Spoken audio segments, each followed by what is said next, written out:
going to make an assumption that you are familiar with the terminology that we use in experiential ed. Yes, kind of. Yes, I am. But probably some of the things may not be that familiar with, but most of it, yes. Right. Okay. And then if you don't get it or don't understand some of it, you can then reach out to somebody else. Sure. Within the group. Sure. Hi, Kalpana. Oh, Madhu. Hello. Yes.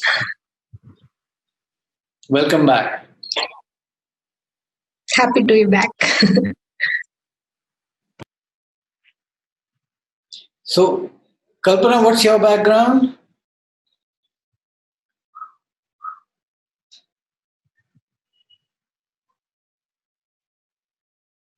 Can't hear you yet. Yeah. Hi.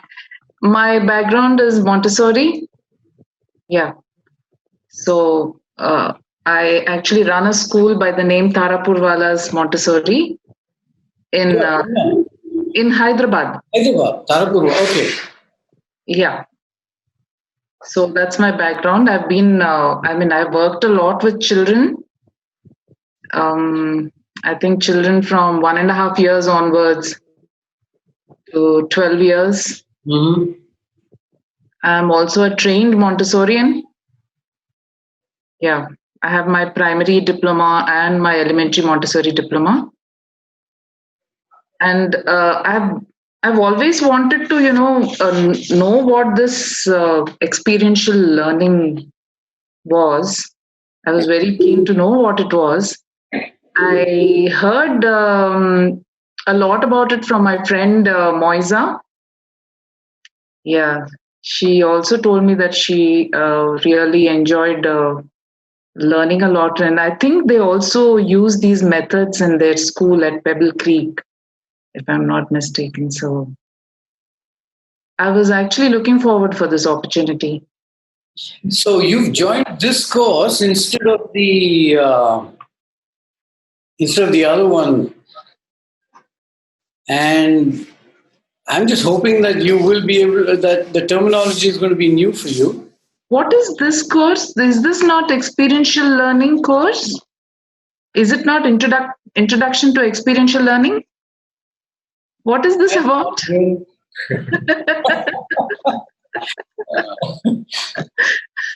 What is this course about? This is, I don't know if the word advanced works or not, but this is on transferring learning.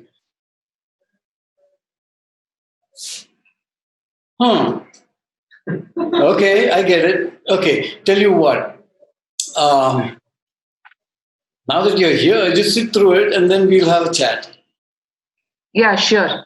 Okay, maybe shift you to the other one and give you access to the videos of the first 2 sessions. And then you can join the course tomorrow. Oh, yeah. Okay. What's the name of that course then? That is called EE to Go. Okay. Okay? Yeah. That's okay, no problem. Tomorrow. You have 2 this weekend is full. No problem. Good.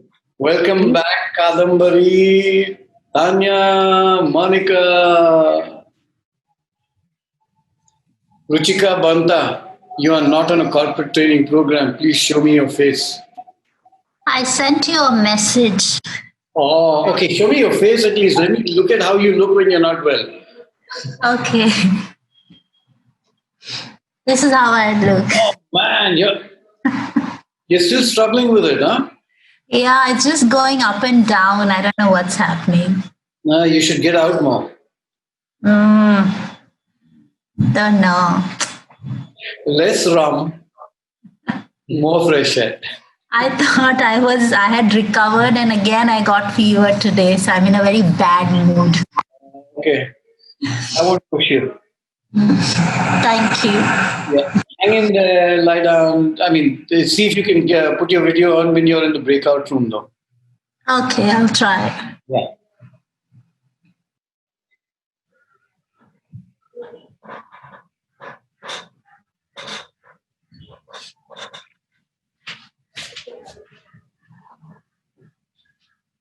So we've got 5 minutes, and if people want to introduce themselves, go ahead.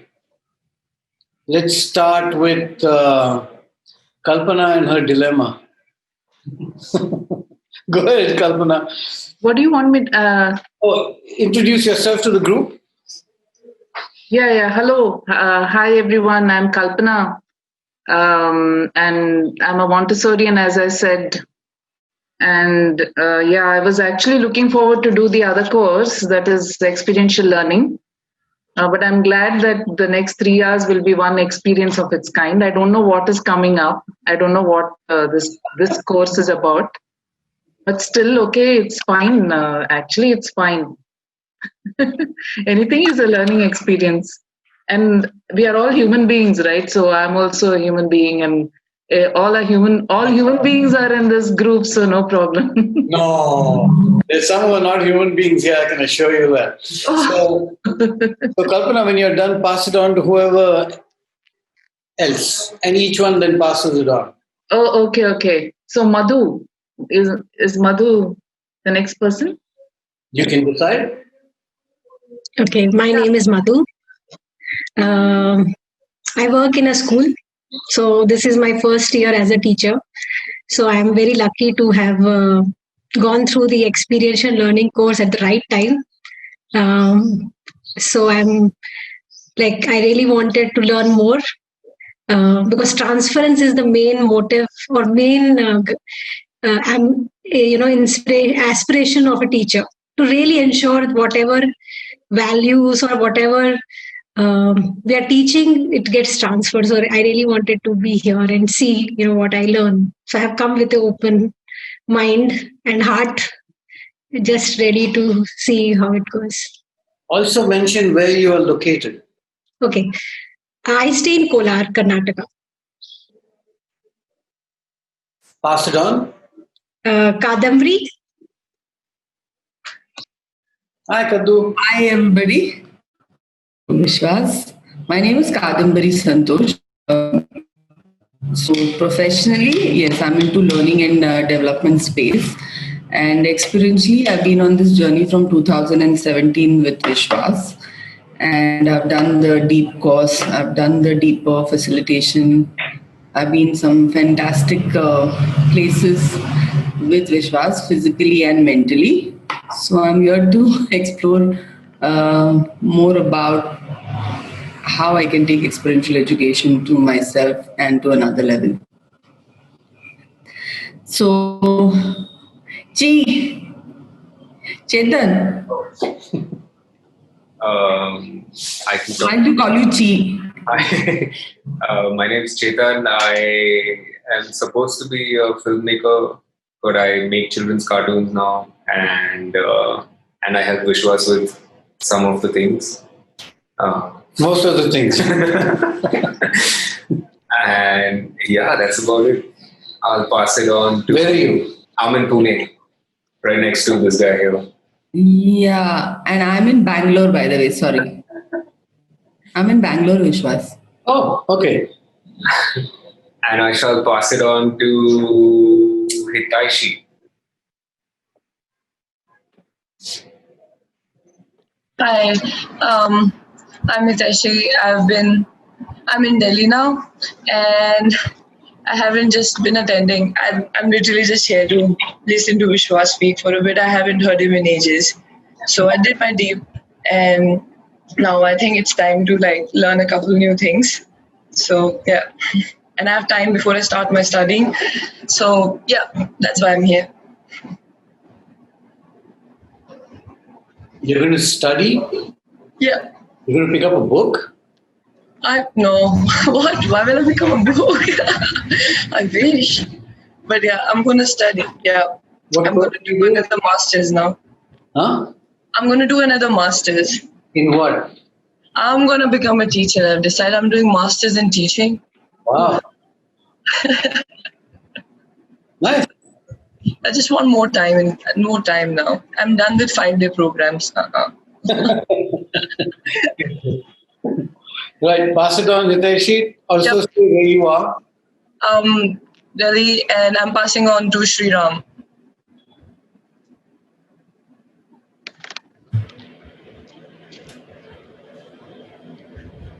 Hey, hello everyone. My name is Sriram, and Vishwas, can you hear me? Yeah. So you can put, now that we've seen you, if you have connectivity issues, feel free to put the video off. Now we know who's talking. Okay, yeah, I'm going to do that then. Fair enough. Okay, so I am an outdoor educator. Basically, I run programs, experiential learning based, fundamentals based on experiential education, and run programs in an outdoor setting. That's what I've been doing from, I think, last 5 to 6 years. And I am from Mumbai, but I have not stayed in Mumbai in a long time, and I keep traveling around. So currently, I'm in Bangalore, learning about organic farming. So that's what I've been doing. I'll pass it on to Varun. Hi, my name is Varun. I am currently staying in Mangalore. Um, I am a facilitator in a school called Patashala. We teach all children with learning difficulties, and both my mentors have done deep, and through them I got introduced. Yeah, the mad people. So I got introduced through them to do EE to go, and from there I'm here. So basically, it's a fantastic journey. With the learning, understanding all these things, all these concepts is a fantastic thing for me. So I'll pass it on to Priti. Hi everyone. Hi Vishwas, Jay. Hi, Preeti. Where should I start? Okay, I'm a painter first. So I do several things. So I like to paint, preferably to other things, and I illustrate books too. And but my main profession is I'm based in Pondicherry and call it Puducherry also, and I kind of train teachers in integral education, what we call as the complete Purna Shiksha, where we include everything. And of course, experiential learning is a very, very important part of it, because till you don't experience something, you can't transfer anything. And so that's what I do. And I've been a teacher, a facilitator with a free progress school for 8 years. It's called Mirambika Free Progress School in New Delhi when I used to live there. And that gave me this real feeling that free progress is what children should be. They should develop as free souls and with as free spirited souls, where they're climbing trees and this outdoor that we call, where all the real learning happens. And that's what children in Mirambika do till a very long time. They don't even start reading and writing till they're in the 2nd grade. So, and I have a daughter who went through the same school of education. And right now we're in Pondicherry, where she is in the Ashram school. It's called Sri Aurobindo Center, International Center of Education, where there are no exams till college level, and it's total experiential in nature. So that's some kind of going to school also along with her, because the way she does things and she experiences things is very different, because there are no exams, and yet she studies, and yet she does everything, and she does it with a lot of perfection. So that's what surprises me, that there's no stress and yet everything happens so beautifully. So I love that. I just love observing that. Yeah. And I want to be here because I liked Vishwas's E2Go a lot, because I kind of like to be away from a lot of mental approaches Although Vishwas is not exactly that, but he gives this he bombards you with so much of things that it kind of put me off initially. But then I really started to read. And I said it makes a lot of sense because what you experience and when you read something, it gives you a lot of mental clarity. So that's what I thought. And it kind of then goes, it assimilates well. And so I wanted to really do this particular program. And I'm very happy that I'm here. Thank you, Vishwas. Pass it on, Preeti. I'm going to pass it on to Monica. Where are you? Yeah. Hi, good evening all. My name is Monica. I'm originally from Poland, but I'm based in Bangalore. I lead experiential learning trips based on leadership, global citizenship, I've been in experiential education for a while, mostly facilitating and taking baby steps now to start designing the programs. I always wanted to attend the deep course and never had really time for it. And I was lucky to attend the EE to Go and now being online here. I'm currently pursuing a postgraduate in mindfulness and presence-oriented psychotherapy. And I hope that in the future I will be able to build programs based on a mindfulness and social emotional learning. Thank you. And I'm passing to Racy. Hi, everyone. I'm Racy, and right now I'm in Manali, finally, after the corona.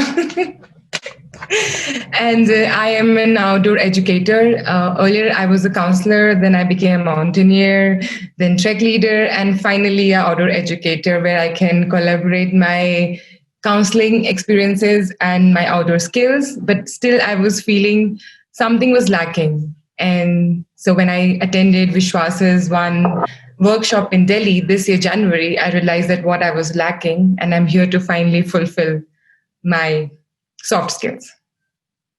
And I will pass it on to Dinesh. Thank you. Hi, I'm Dinesh, based in Bangalore. I come from a corporate background. I have worked for about 35 odd years, basically in the IT industry. I've done different roles in the business. I was an engineering professional. I was in customer support. I was in manufacturing. And the second half of my career, I was in HR. I've done different roles in HR, both in the core HR plus in learning and development. Last role was in Hewlett Packard. I was heading learning and development there. I left HP about 3.5 years back. I just wanted to, I always felt that whatever I was doing, there seemed to be this feeling that I was not really making an impact. Although there were a lot of programs and all that, but, this question really came, am I really changing something? So finally, I decided to leave that and start a journey of my own. I did a course in organizational development and change because I think that's the place where I really realized that change can happen when you look at it in more of a systems approach rather than just an event-driven approach. So this course actually has opened my eyes quite a lot. I had learned a little bit of OD more practically in my L&D role. And this course took me a little deeper. So last about 2.5 years, I've been in the space of organizational development and change. And some parts of it is, of course, training and all that. So that's a bit about my role. And one of the things that always grips me is this: how can I help learners who come in to really take the learning and apply it to their settings? It's something that intrigues me a lot. We do various experiments, and they're all with highly mixed success. So when I got to know of this, it sort of curiosity, I know a little bit about the models, but then, I felt that perhaps learning it from somebody as accomplished as Vishwas would finally make me make some inroads in that space. So that's what I would say about what drove me to this.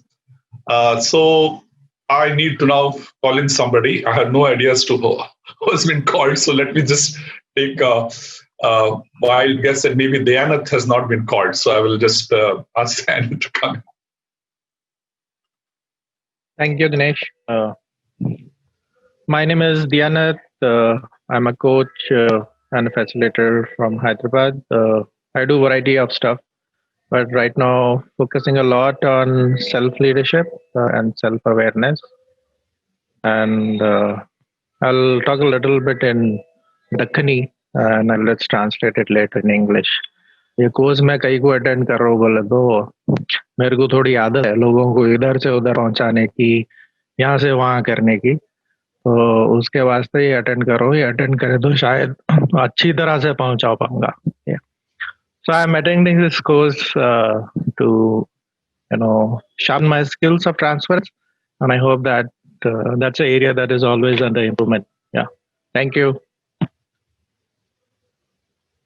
And whoever is left, I know Sonal, Surbi.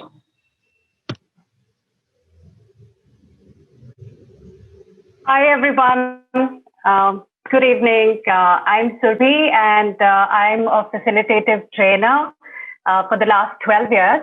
And why am I here? I'm here because I also feel there's something missing, and I always have a permanent beta mindset. So it's always work in progress for me. So I hope through this learning journey, I'll learn how to transfer learning and make it a better experience for my participants.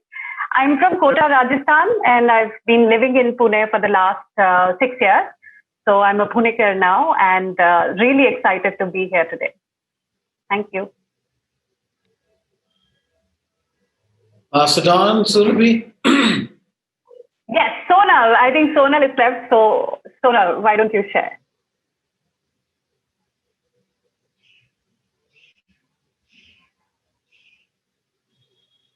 Okay, anyone else who's left? Yeah, my name is Matthew. I facilitate workshops, primarily focused on leadership, and I also do some bit of coaching. I got introduced to Vishwas because I needed a bunch of cards, and I started discovering a lot more about him. I did not know much about him, but then I realized the expanse and the depth of his own expertise. And I thought, given the fact that I need to do quite a bit of facilitation, I might as well learn some of the basic skills that I need. So that's why I joined here. And I think facilitation per se is a huge ocean, and there is nobody who can say that they've got everything that they need. So I'm here for some basic skills. That's how I put it.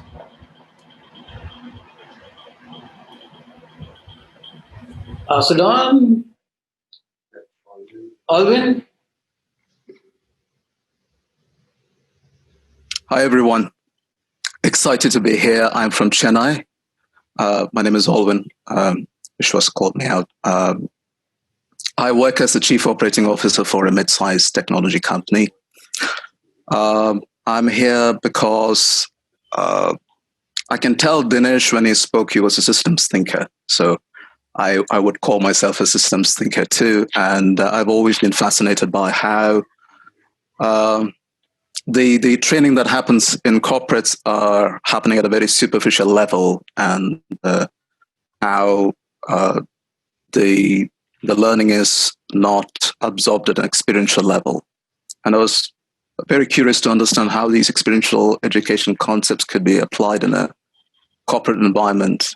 And I'm here to explore that. I've done one course with Vishwas, and this is the follow-up course. I hope to go deeper and broader and get to know all of you on this journey.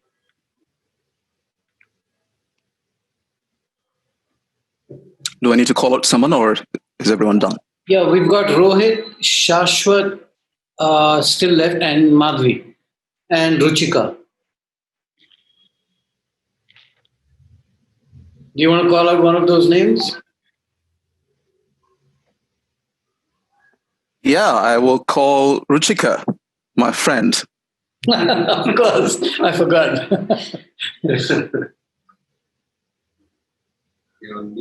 You're on mute, Ruchika. I can sense you're ill. Hey, Alvin. Hi, everyone.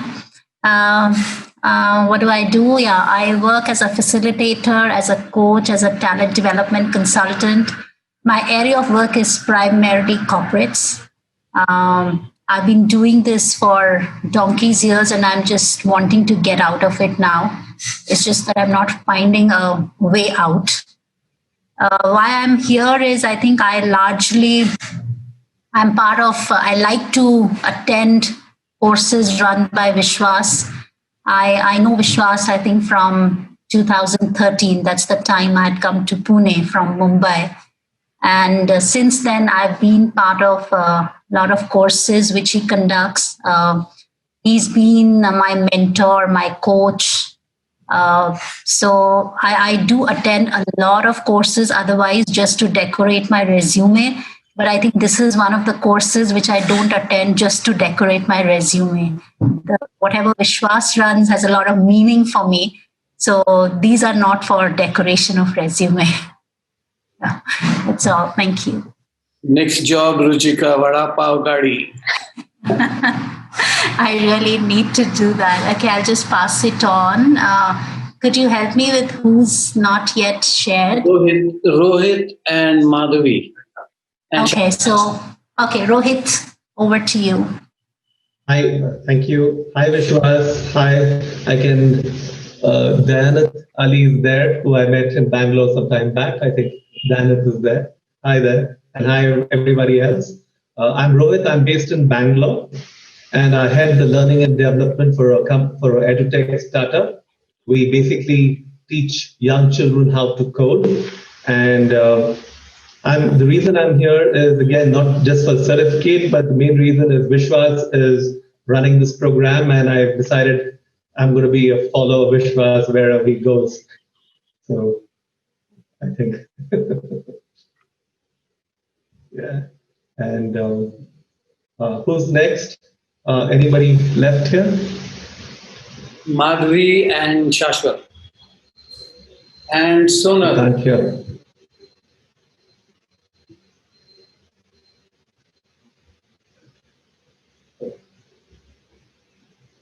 Shashwat, go ahead. Shashwat, yeah. Right. Hello, everyone. Can you guys hear me all right? Yep. All right. So I'm just a curious person. I would say that's who I am. Currently taking a gap semester from college. I have just finished my second year of college in America. It's called Babson College, and it's a college for entrepreneurship. And so in relation to that, I am interested in the business and entrepreneurship space, but even more interested in experiential education and the methodology. I attended DEEP after my in my gap year after my high school, and I did EE to go to. And now I'm here because I find a lot of value in things that go on here, and excited to learn more from what happened. On a side note, I noticed these three diagrams on Rohit's background on the board of these three circles, and just wanted to say that's one of my favorite images because it reminds me of the three C's. And funnily, I was also making a diagram that was same while I was designing an app. Wow. So, yeah, just wanted to say that. Great. And I pass it on to Sonal. Hey, hi everyone. Hey, can you hear me? Hello. Okay. So I'm Sonal. I'm from Pune. Basically, I'm from corporate background. I'm working in a IT company, Magic Software, in HR department.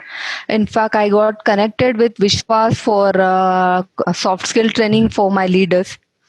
And he explained me about this topic about transfer learning. And it's always good to learn new things. And thank you, Vishwas, for inviting me for this session. This is my first session with Vishwas.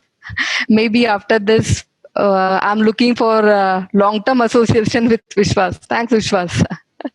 Thank you, everyone. Madhavi, your turn. Madhavi, are you there or are you hiding? Yeah, I'm there. Okay, just checking. So, hi everyone. I think this is Madhvi, and I've met many of you before.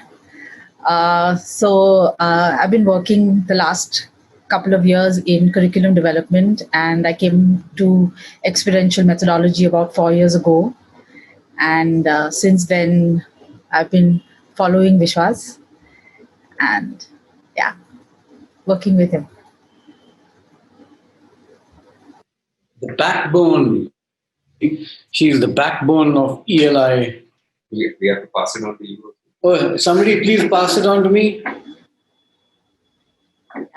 To you, Vishwas. Okay. Hey, welcome all. Right. So I just want to do a check-in before I begin. A lot of familiar faces. This is really directed at some of you who've never been part of any of the work that I've done so far.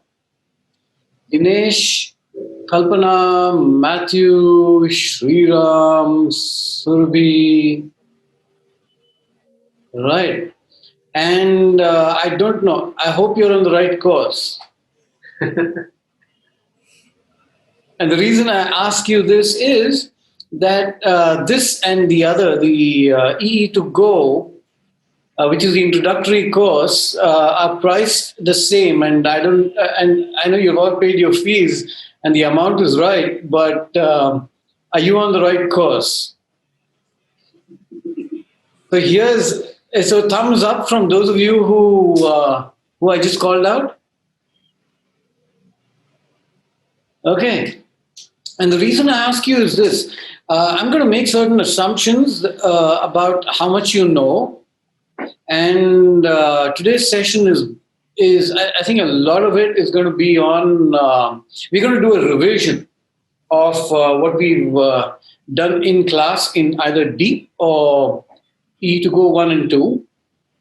And those of you who have not been part of it, you've got homework to do, which means that you may have to reach out to others in the group for whatever. Okay? Great. So the context is experiential methodology. The topic is transfer of learning.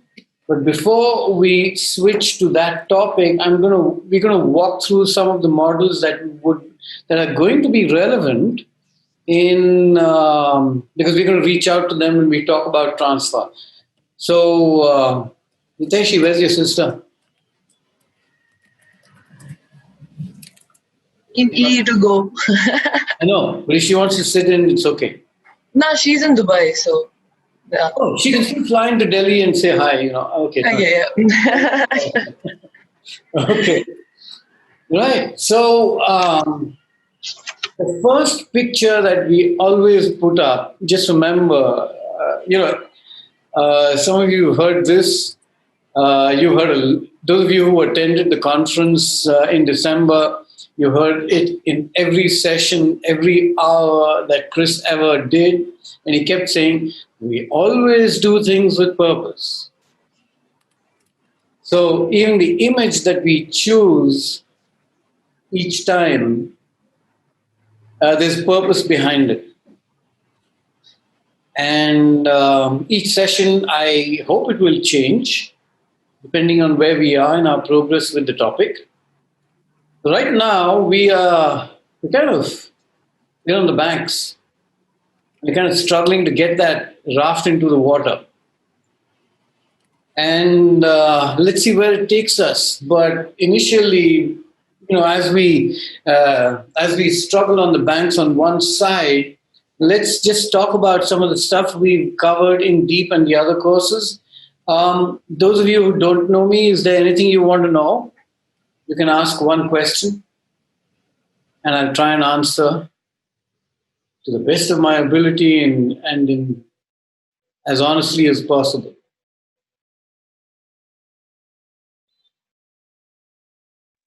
So Vishwas Surbi here. I have a question.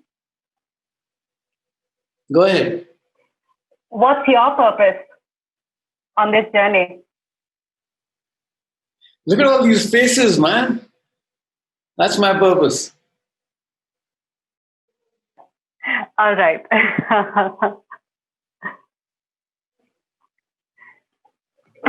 So Vishwas, Dinesh here. You sort of scared me with your statement that I don't know if you're in the right course or not. So it's a great start, actually. If certainly I would really request that if there is something that needs to be done to bridge the gap between what you may be assuming and where I am currently, I would really appreciate if that is sort of clearly told, so that I would have a week to try and at least, if not experientially, cognitively know them. Okay, so here's the thing. I think Kalpana has left. The other course is running parallelly. The introductory course, we've gone through 2 sessions. The third session is tomorrow at 5:30 p.m. And if you choose to join that course instead or together, you can decide what you want to do. You will get access to the videos and the material, and you can reach out to people. It's a fairly interactive, helpful group. They've already formed groups within themselves to do some work together. You can also join that if you want, and also stay in this. So it'll be Friday, Saturday for the next 5 weeks. Okay, so hang in there for today. What I rushed through today is covered in depth in the other course. So you can decide what you want to do. Okay? Cool.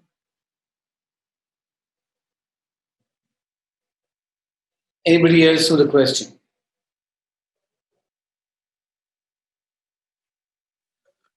Vishwas, you might probably cover this later, but let me ask you this anyway. This is not about you, of course, but this is about the course itself. Why did you feel the need to run this program, this particular program? Because I've never done it before. Because it's an area of risk.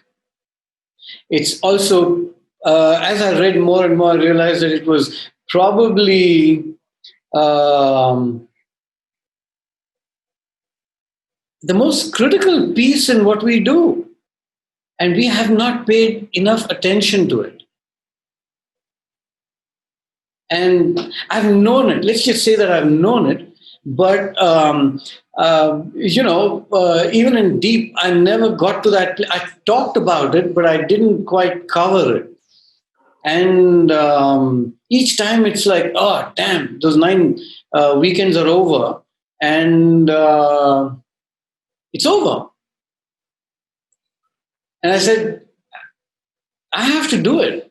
And this is, I think it's more about me than you. And I hope you enjoy the ride.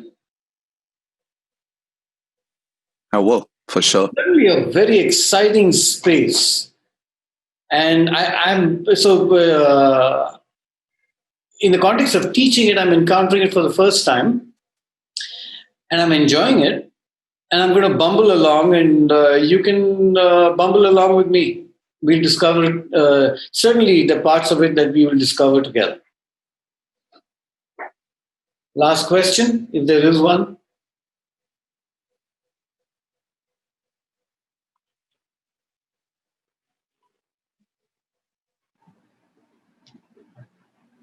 Well, I wanted to know something. So sometimes in the field, I drew a blank. Like I was clueless as to how to deal with this situation, and I knew like if I asked you, you would know. But but then I had Manjul with me, and then sometimes even she was like, "Well, I don't know, man." So, would you be able to help me with that this time? That my theory is like I know what you're talking about, but there was sometimes I was like, this is not I can't do this. I have no idea. So I would like those gaps filled in. I don't know how it's going to happen, but Nor do I. And I don't have an answer. But I can say this, that you've got to decide whether you want me to walk you through it or you want an answer at that point in time, whenever it is you ask. Because if you ask for an answer, then there's no discussion, right? I'm just going to give you an answer and then you figure it out. well, you're going to start giving answers now. Isn't that Yeah, good? that's amazing. Oh, I know. Yeah, I'm going to try. So, new area for me as well. Okay. Yeah, Well, I'll ask you then. We'll see how it goes. you're welcome. Okay. Okay, so I was planning to do a little piece here, but we've already discovered something. But this is an activity you can take back to your online sessions if you want. And it's a great way of getting people to talk to each other in a frenzy and furiously. And the only objective is to find out and is to count up a number. And of course, we, in our methodology, we do not talk about winners and losers. We just talk about, so you see how it's being framed. Your group's objective is to have a conversation and make a list of the maximum number. And that maximum number is the group's maximum number, and no group is going to win or lose or anything. It's just at the end of it, when you list them out, you can say, we got 20, or somebody else says we got 21, but there's no cheering because that's not part of what we do. Okay, so I'm not going to do this right now. You guys talked a lot already, so I'm just going to move on with that one. Right. Here's something that is important, and I want you to pay attention because there's a whole bunch of us out there coming from different backgrounds. Many of you have done deep or E to go. Oh, by the way, I have to tell you this. E to go in terms of content, participation, and journaling was far better than deep. In deep, we did a lot of time pass and chai besides content, right? But I realized that E to go covered it all, and it did it in a really, I'm going to say this for myself, okay? Really smart, sharp, simple, and what's the fourth S? Sweet way. The four S's, right? Okay. Yeah. And in fact, I found language to describe and explain something through Chetan's creation of these prezis that otherwise I might not have found, or which, we have these long conversations in deep class, and hey, that's fun too. The only piece that's really missing, and I said is we're going to do it later when things open up, is do the outdoor piece. So we will be doing that. And no, deepers are not welcome. Okay, so here's something for you to think about as you go through, and I will remind you about this each time. There's such a thing as, those of you who attended Chris's workshop, there's something called below the line behavior, and that prevents you from learning. And there's above the line behavior, so you're alive with curiosity and openness, and you're committed to learning something. Now, remember, learning happens with you.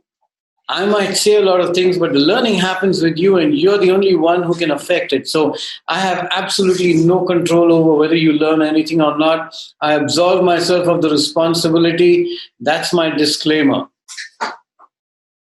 Anybody wants to argue, say your piece now. Otherwise, you are responsible for your own learning. You know how I do this, right? Okay, great. You want more of that? It's available there. Now, here are three I want you to pay attention to. There's stuff you're going to look at and say, I already know this. What do you think it's likely to do to you? That's a question. So you can put your mic on. Get you below the line, because... What will it do? Give me... It'll stop my learning. Close me off to learning. I'll block myself from my learning. Right. Block yourself, stop yourself from paying attention to what's going on next. Right? So what's a good solution to that? Be open to it. What else? What more can I learn? Find something new. Okay. Right? So you may not learn what I teach you, but you can certainly learn whatever you want to. And you have the energy, you have the power to do that. So pay attention to that. That might be an answer to your earlier question. Which one?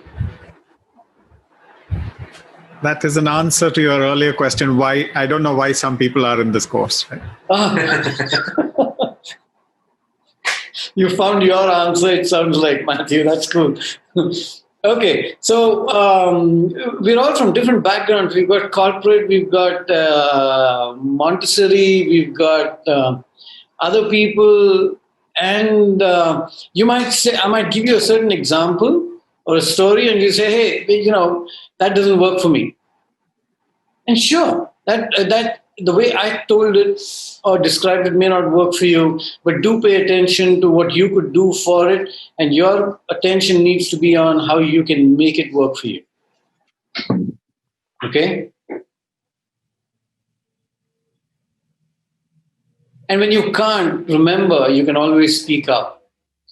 But there's a problem with that whole speaking up piece, right? There's a lot of self-talk going on, and you might say, hey, is this a stupid question? I don't know. And you won't know till you ask it.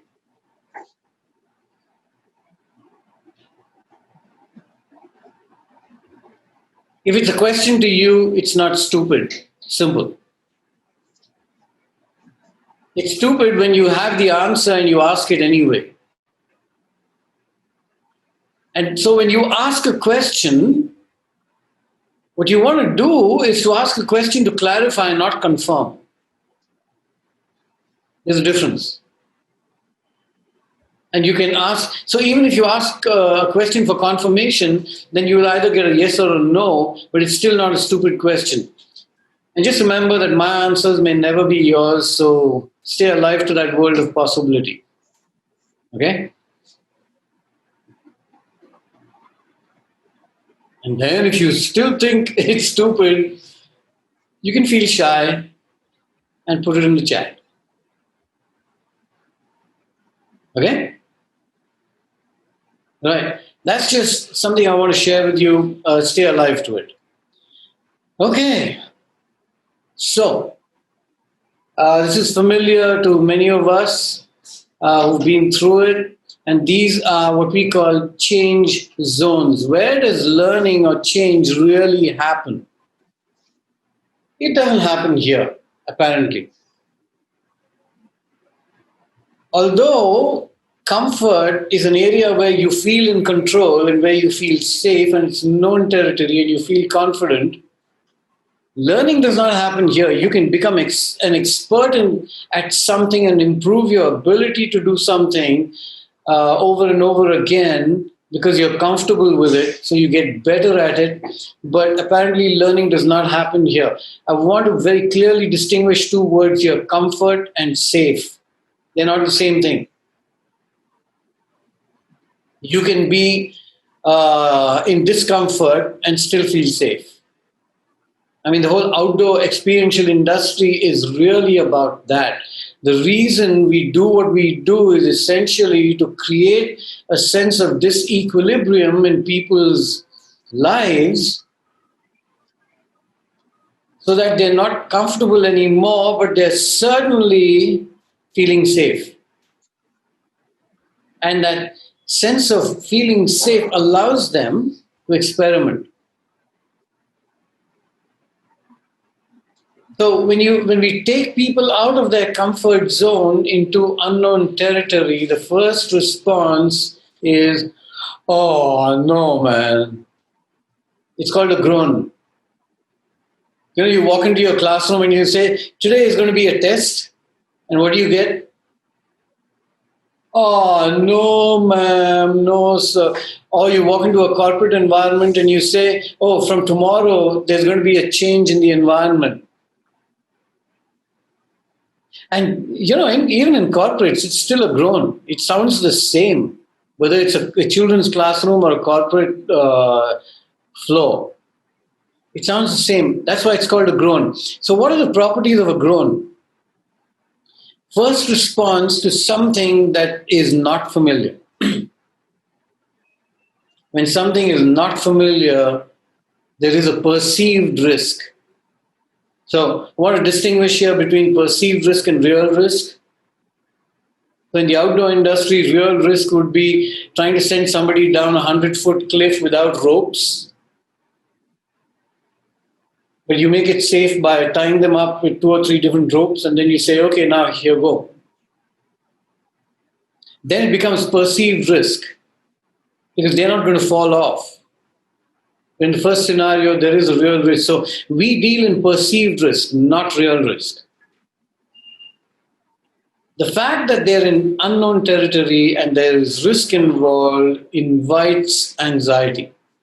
And that's okay. And the temptation is to return back to that yellow space. Can you see the mouse? The arrow? Yeah. There's constant movement between these two. But when they are able to kind of accept the groan and the difference and the dissimilar experience, then they're probably ready to go into what we call the growth stage.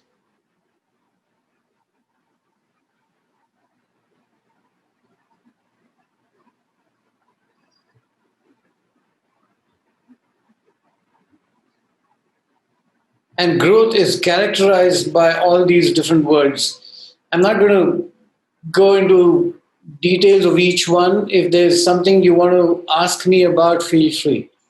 So you read it. And if you don't have a question, then I'm going to move on.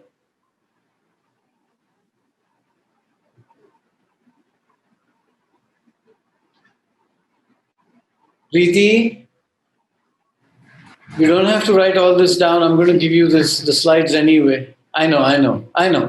Go ahead and learn your way. Just saying. Okay. Then, of course, there's this last piece beyond the growth zone that we call panic. And that's something we don't ever want to do. The first response to panic is to run back into the comfort zone.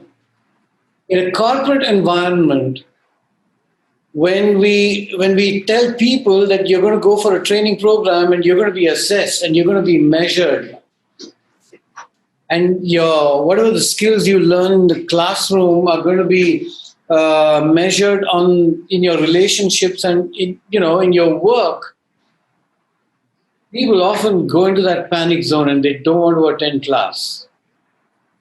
Classic response in a virtual or remote environment would be switching off their video. So, Ruchika, this is in the context of what we've spoken about.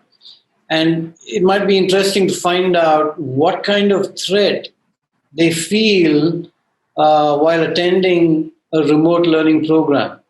So one of the things, I haven't done any corporate work yet remotely. But when I do, I'm aware that this is something that I'm going to make mandatory, that putting on your video is not negotiable. I need to know who you are. I need to know how you're responding. I need to know whether you're there, because if you're not going to be there, I'm not in the business of raising invoices. If I was, it would be a different story. But, I don't want to just raise an invoice. So, and I want to get a sense. I'm also a participant in this game. I want to know whether I'm doing a good job or not. And the only way I can find out is through what's going on with you. So, Vishwas, I have a question. Yeah. I'm still not able to understand the thing when we have gone to the growth zone.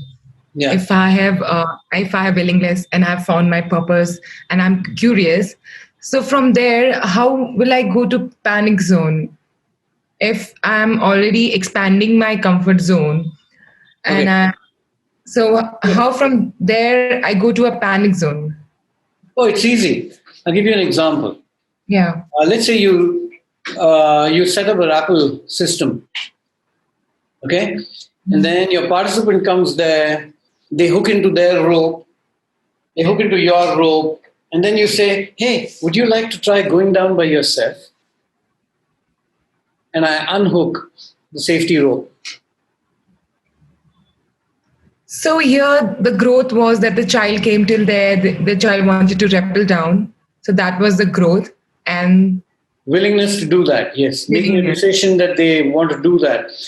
But I can send that kid into a panic zone by just removing that safety rope, just the idea of a safety rope taken away, which means now suddenly, and the models that we've learned before, which is matching competence or ability with risk and challenge.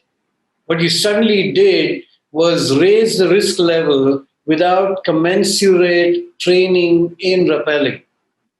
Yeah, so here I'm saying that So there to misadventure and potentially disaster.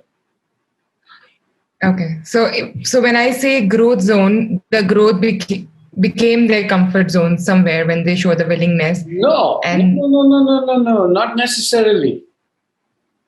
Okay. If they did the same activity 3 or 4 times, then their comfort zone in the context of rappelling will grow. Yes. Okay. But tomorrow, if you say, okay, you're going to go down by yourself and I'm not going to be there, that might straight away take them into the panic zone. Okay? Yeah. Okay, cool. Vishwas, I have a question, Sylvie. Yes. An opinion that you just shared about people getting into panic zone through when remote learning happens and immediate responses, switching off video cameras. I've been doing a lot of remote work, making mistakes, learning on the go. But I want to maybe question your opinion here and maybe validate something. Do you think that's the only reason why people are switching off their cameras, or is there something else involved there? Because I'd like, as a facilitator, I'd like to see people, I'd like them to turn on their cameras, but I see that this just doesn't happen. Apart from a couple of them, everybody chooses to switch off their cameras. So is panic the only reason? No, that was just an example. Okay. And the context was clear. I said that the remote learning program is being conducted and you're going to be measured. Okay. Yeah? Okay. And there could be many other reasons.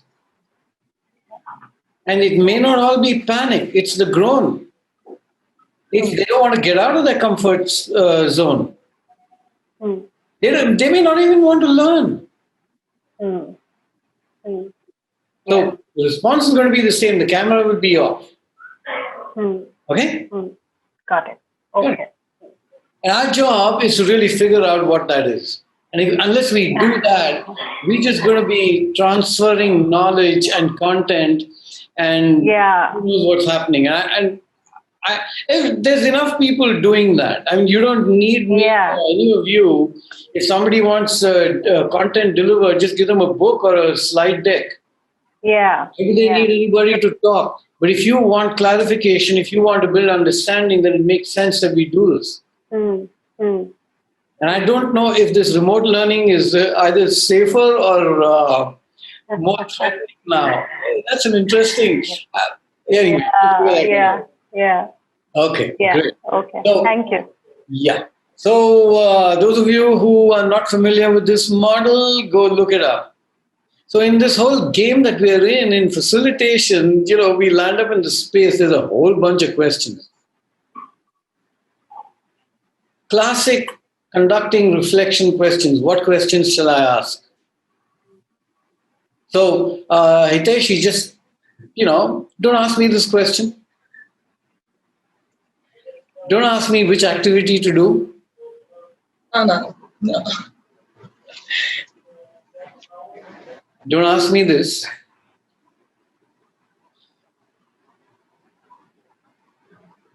Hey, that question is disappeared. See?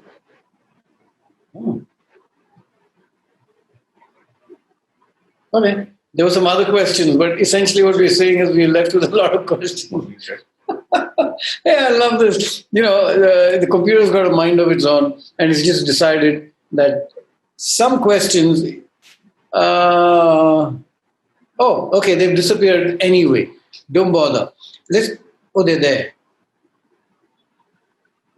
Hey, you know what? Interesting. I wish you could see what it's doing.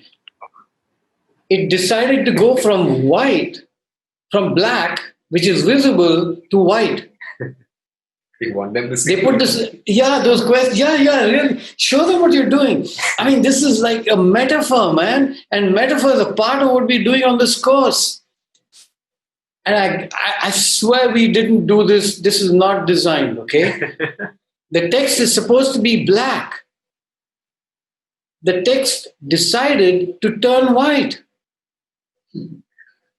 and disappear. How do you like that? Wow. No, I love it when something like this happens. Do you know what I'm talking about? Yeah?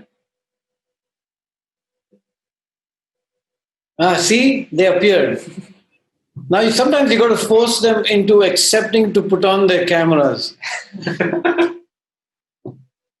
So I just turned them from white to black. Okay. So, another assumption that we all know the Kolb cycle, the learning cycle, and these are the different stages.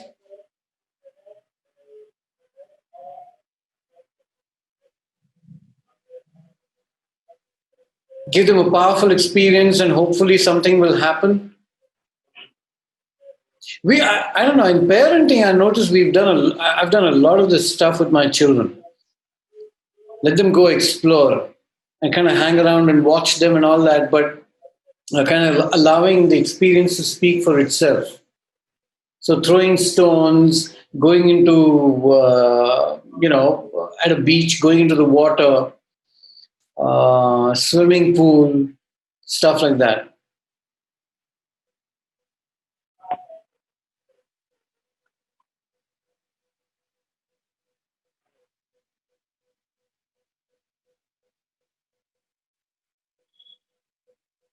And sometimes we speak for the mountains or we ask questions that are contextual and then they respond and we call it a reflection session.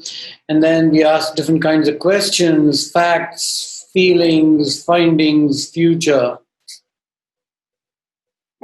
And then we say, okay, then they said, hey, you know what, action reflection is not enough. How is it going to change their lives? So here's opportunity to create a plan and apply it. That's 3-stage model. And then there's the Kolb cycle.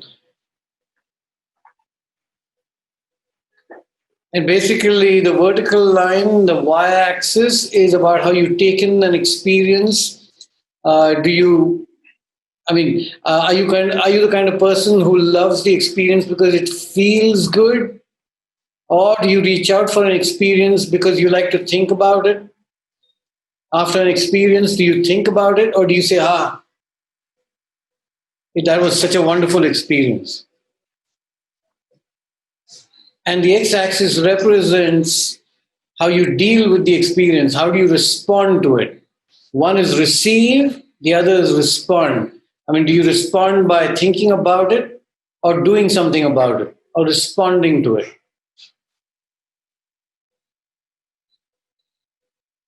And then the new model of Kolb's 4.0 introduces these new words of, the diverger type being the imagining type, the converger, the deciding type, the accommodator, the initiating type. Okay?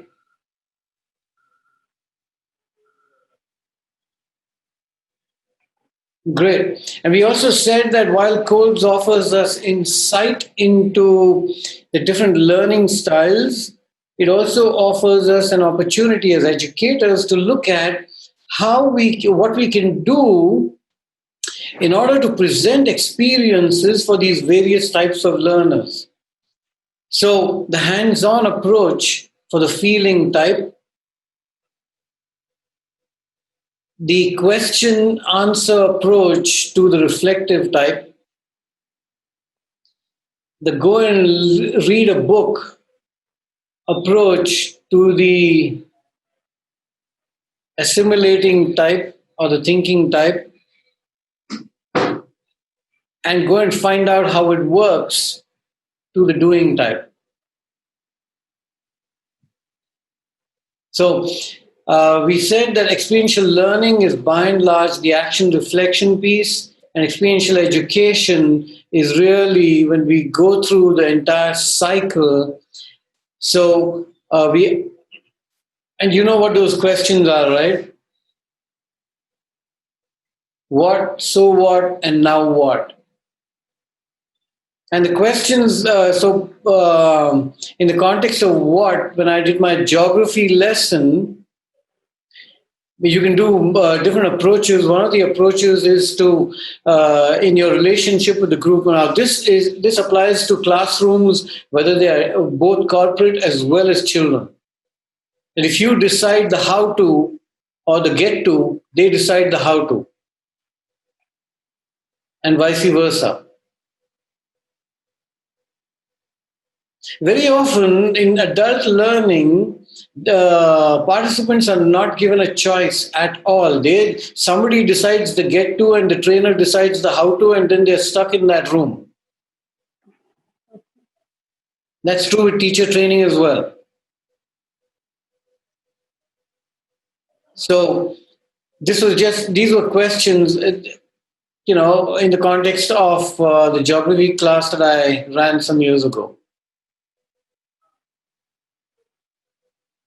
And then you have the reflective questions, which is what happened, and all those. So the what questions are: what are we interested in about geography? What information do we need? What permissions do we need from the school? What do we want to know? And then there is a process that follows that question. Because they can turn around and say, what are we interested in about geography? And the class says, I don't know. So great. How will we find out? Okay, so that's the context of. So I know I have not done it in such depth in deep because we yak so much. I got smarter with this remote learning approach. And I had to put all those things down. It was, hey, I worked really hard at it, okay? I know some of you are smiling there and saying, yeah, okay. Vishwas, yes. Sriram here. Sorry to cut you as such. No, just a quick question before you go ahead. Yeah. If you can come back to the Coles model, the previous page, wherein the graphical diagram is there. I just wanted your understanding about what is the difference between the concrete experience and active experience. Active experimentation. Active experimentation. So okay. The difference between the concrete and the active, like how so, would you define concrete experience is the concrete experience is usually a new experience. And people respond to it very often. So if they respond to it from feelings first, right? Remember for the others who've been through the courses, you will know that we receive through the senses, and the first thing that is generated is a feeling. The feeling is a gateway to the learning. How you feel is going to affect how you learn. Okay? Sorry, can you repeat that? I was losing you a bit. How you feel is how you're going to learn. So that whole, there's a newness to concrete experience. So, you know what? There's a debate about whether we should use that word concrete at all. Okay? So let's just say experience for now. And yeah. Is that clear? Can I move on? No. Yeah. Okay. So differentiation. concrete experience is usually first time, new, and invites exploration and first time feeling. Active experimentation is you are now trying to apply a hypothesis that you generated during the abstract conceptualization phase. Makes more sense. Thank you. No? No, makes more sense. Okay. I just wanted no sense. Yeah, I knew. No, Okay. no. I knew the cycle, but then I just wanted your take on what is exactly Right. how should you perceive that model? Having said that, I could begin my entire learning cycle from the abstract concept and still, through the active experimentation phase, encounter a new activity. But I am looking for confirmation or disconfirmation of the principle that I'm trying to discover. So if we say Newton's law of motion, yeah? Okay. Or, I don't know, is that too complex or what do you want to try? 2 plus 2? No, Newton was also fine. Okay, Newton's fine, right? And you go into that experiment and your attention is on either confirmation or disconfirmation of that principle, of that concept. Right. Now, having said that, the activity you choose to do, to experience, could be new. But your attention is on confirmation or disconfirmation, not the feeling. Okay. Let's find out if that mountain is climbable. And then you go through conversations about, okay, so how will you make it climbable? And you say, oh, we'll take water, we'll take first aid kit, we'll take this, we'll take that, tents, all that. Okay? Right. Now, that's the abstract concept. You see, the problem is we subject our audiences to experiences starting at 12 o'clock. And when I say 12 o'clock, I'm talking, oh God. I'm talking about this 12 o'clock. We think that everything must begin with a concrete experience. It doesn't. Right. Okay. You can start with Fair enough. Oh, we don't have that turning thing. No? Oh, okay. Anyway, so you can start with abstract concept and say, okay, that's the. I've done this with corporate groups. Okay, start with the abstract concept. Take them to the bottom of the mountain and say, your objective is to get to the top of this mountain. What will you do? Right. Abstract. Now they got to think it through. And then they'll go back one step and say, hey, guys, let's talk about it. Let's do a little reflection and figure out, okay, what exactly are we going to do? We need water, we need this, we need that. They make a list, they get it. And then they come back to the abstract concept and say, okay, we're going to climb that, the mountain that you said that we can't see the. Now, the really interesting thing about a mountain is when you are at the bottom, you can't see the top. Right. You have really no idea how high it is. And as we all know, you reach that first bump, which you think was the top, and which you timed everything for, and it turns out that's just the first bump. The moment you get to the top of that, you see the other bump. Right. And so on and so forth. So now they've got to go through this entire cycle over and over again as they go through the process of climbing that mountain. Right. So, just for my clarification, so is it safe to assume that this whole process can happen in that just one mountain climbing experience, which I can go from abstract to active experimenting? It'll happen over and over again through the experience. Yeah. Yeah. Yep. Absolutely. So come back to the drawing board, talk about it. That whole, do, review, apply kind of thing. That was a 3-stage thing. Right. So now they're talking about, they're reflecting, they're experiencing. There's a feeling involved. Some people are getting tired. They suddenly begin to reframe the timing and the ability and everything. There's a whole lot of stuff going on. Okay? Yeah, absolutely. Okay, at this point in time, I'm not taking questions from any non-deepers and E2Go people, okay? Only these new folks can ask questions. Because if you haven't got it by now,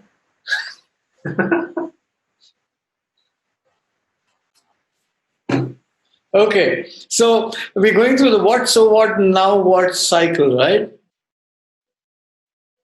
So in the context, so your so what questions are in the context of reflection, your so what questions are in the context of abstract concept.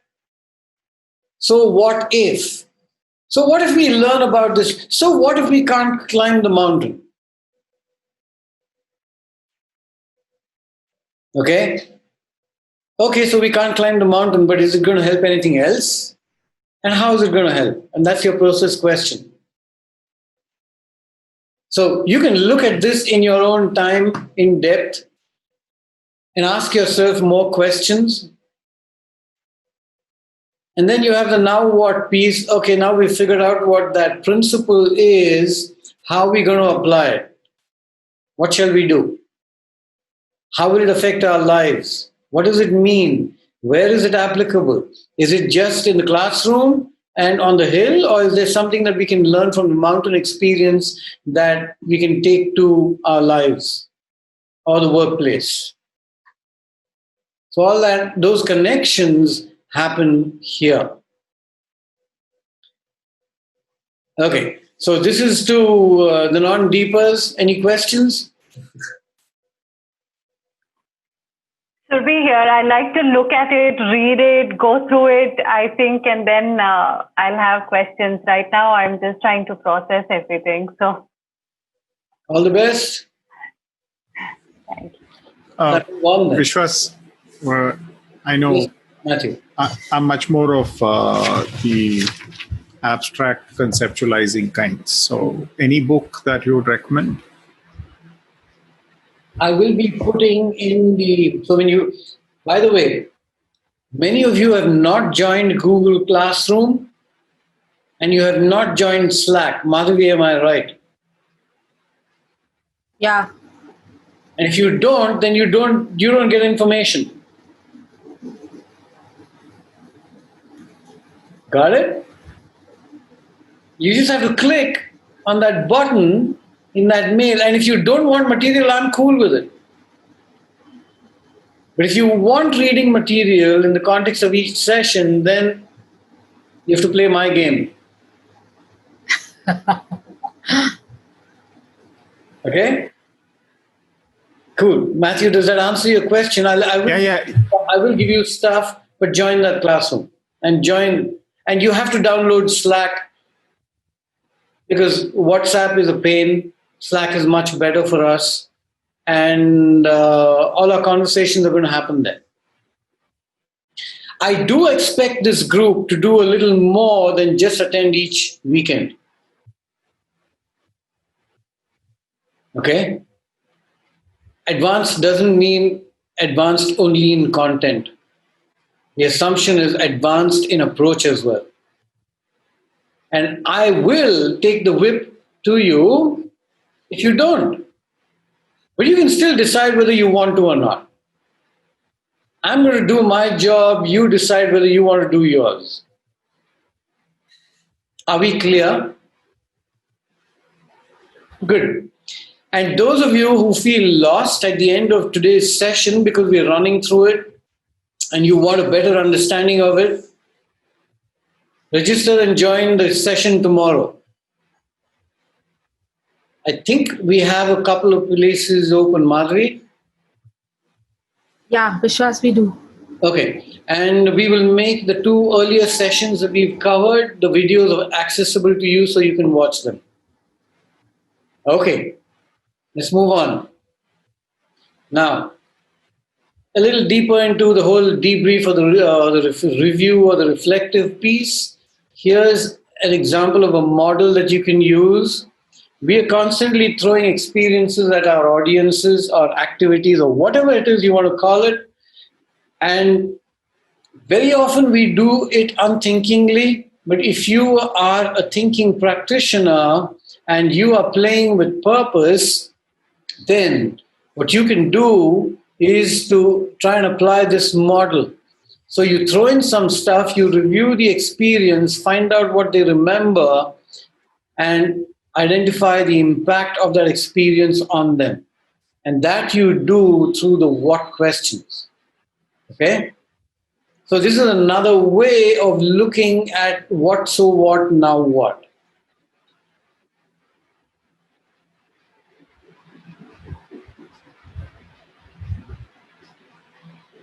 So you've got reflection, integration,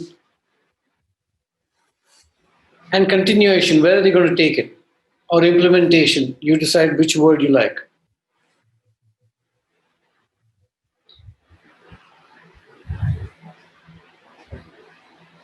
Okay, and then if we do all that diligently,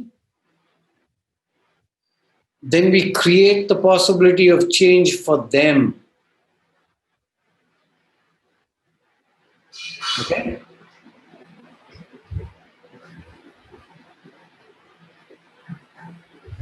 We know that very often, or old school has often, it's like you do the activity, then you review it, and each time you go through this cycle of action and reflection. Now, that's old. Very often you do an activity that takes 45 minutes, an hour, 2 hours, sometimes the whole day, if you're on a trek, or 5 days. And what? Are you going to reflect at the end of 5 days? Or at the end of the day? And how much are they really going to remember? So there are different ways that you can apply or review what's going on with them. Hiteshi, you still in the room? Yeah, okay. I thought a fly might go into your mouth. I know you were reflecting. It was a classic reflective. What? Oh, you didn't do that? Yeah, I know. Okay, great. I was just thinking back to my my experience when I was there. So I was just. I could hear your brain tick. That's okay. So then we say that, hey, you know what? There are many ways that you can do this reflection piece. Don't just wait till the end of it, because by then you're just picking up the last remnants of the experience. And for God's sake, don't ever start with a question like, how did it feel? Sorry, I'm just going to be judgmental at this point in time and say, terrible question to start with.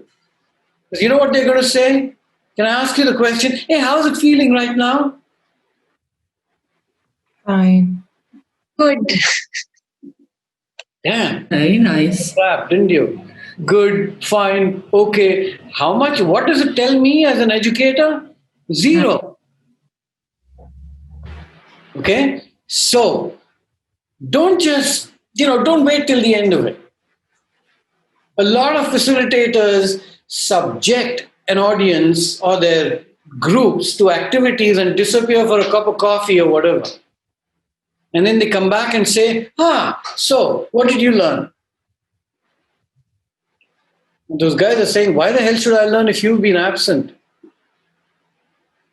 You won't believe this. Once I had to listen to half an hour from the group because one guy saw me yawning. I was there, okay? I ran the activity, but I yawned once.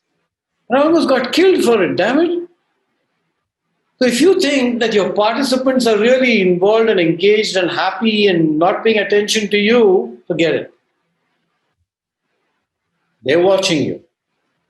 They're going to be reflecting your behavior. You yawn, they will yawn. Guaranteed. Okay, so here's the number of times that you can bring their attention back. Because I have a question. Why are we doing what we are doing with our audiences?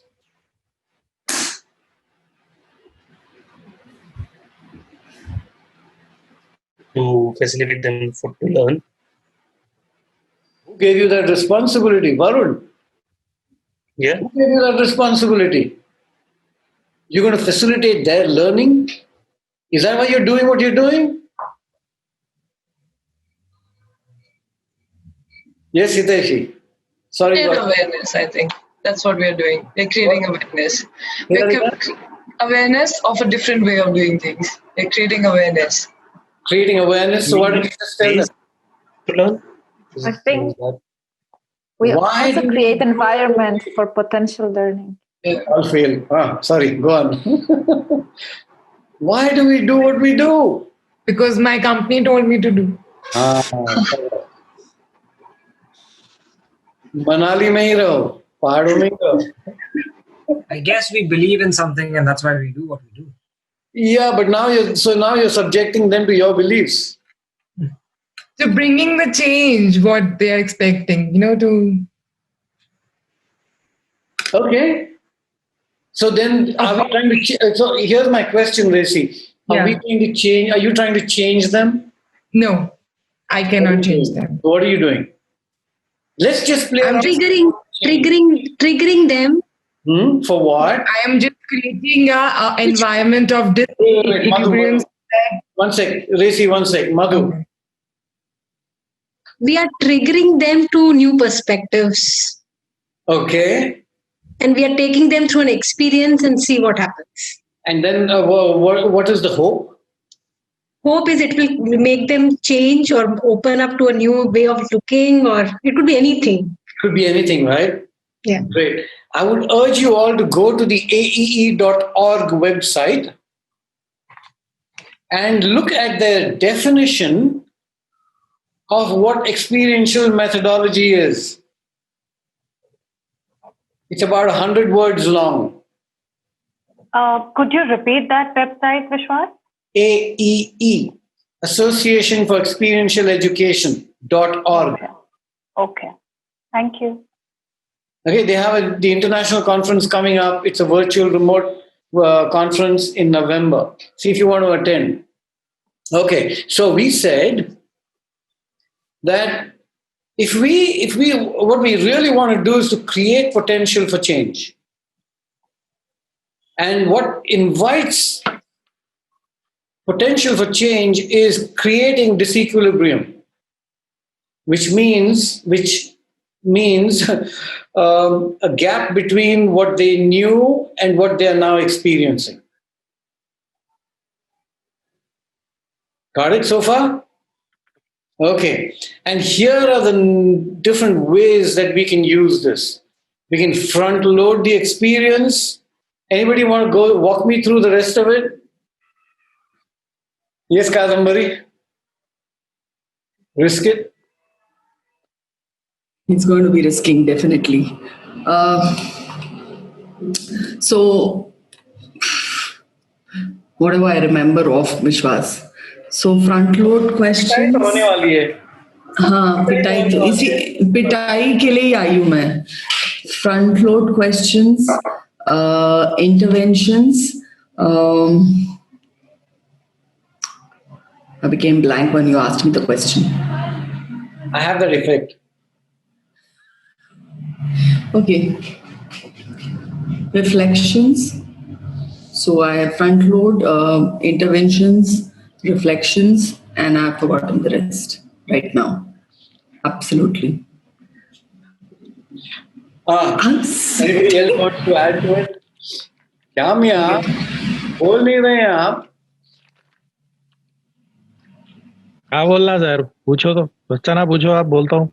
Right answer क्या है?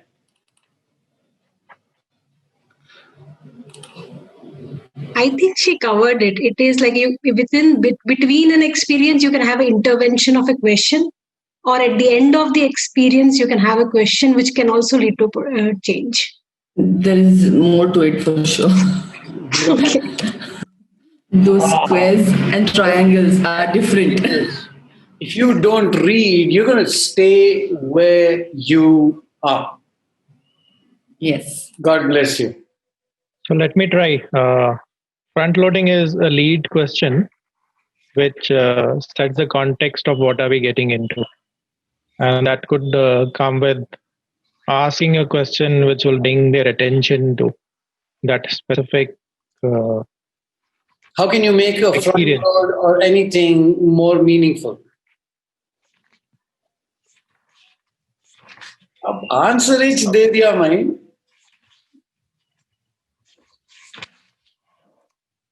Okay. Yeah, it could be a challenging question that you can ask. I knew I was going to do revision.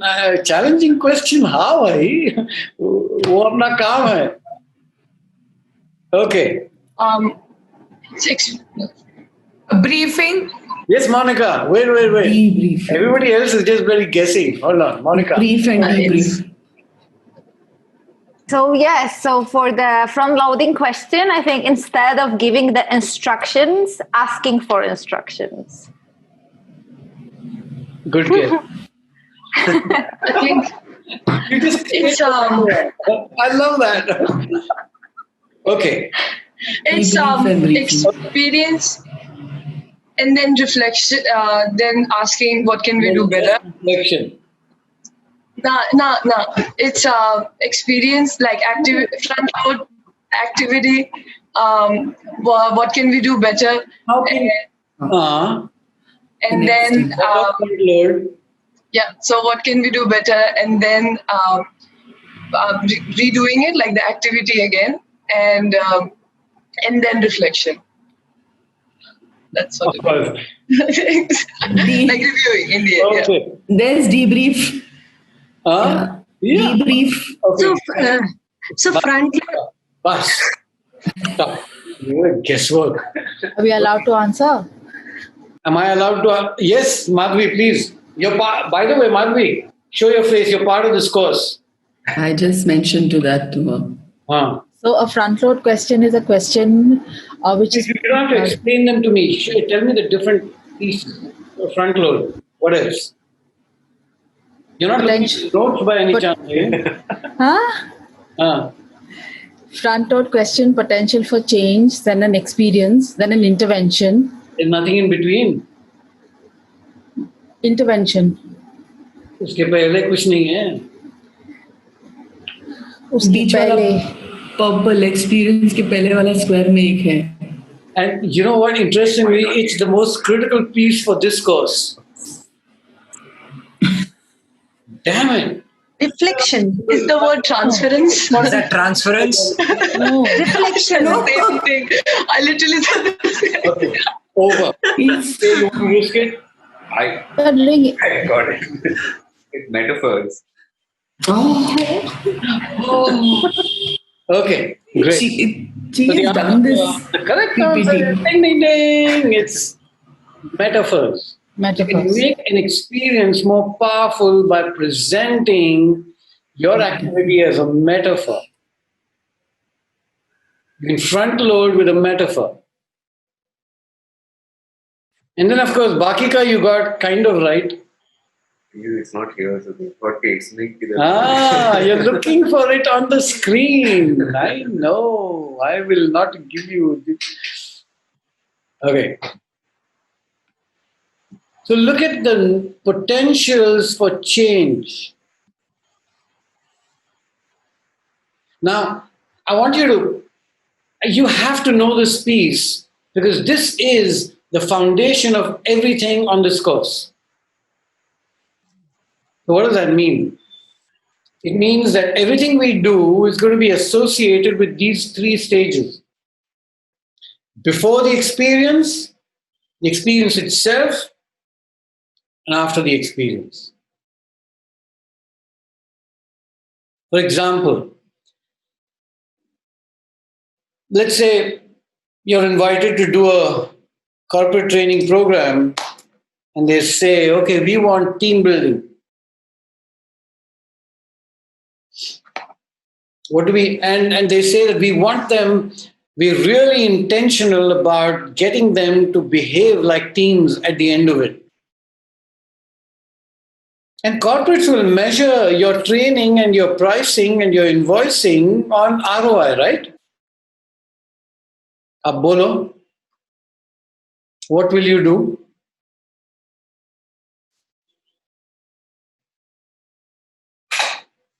No, that is a design question, so let it be.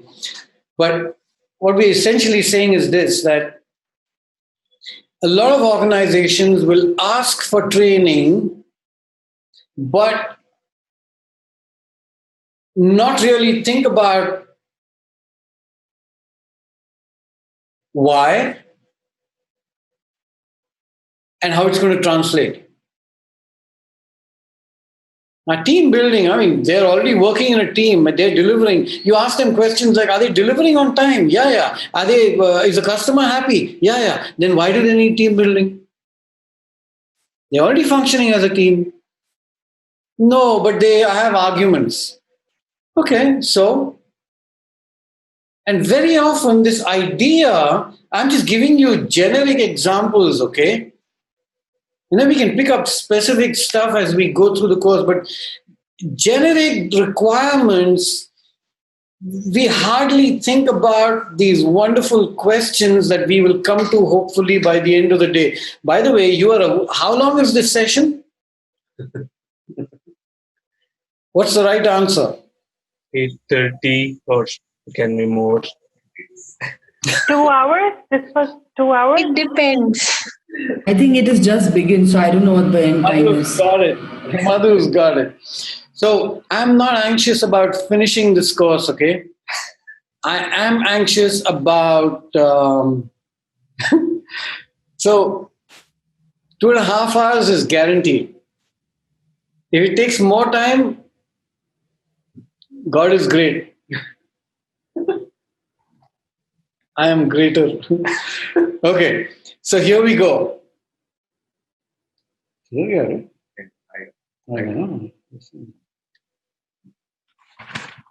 So it's 7:30, right? Almost. Yeah. Can we do it? Yeah. I'm going to give you 15 minutes break. That break includes an activity. Are we clear? At the end of 15 minutes, you will be returned to the room. Conversation.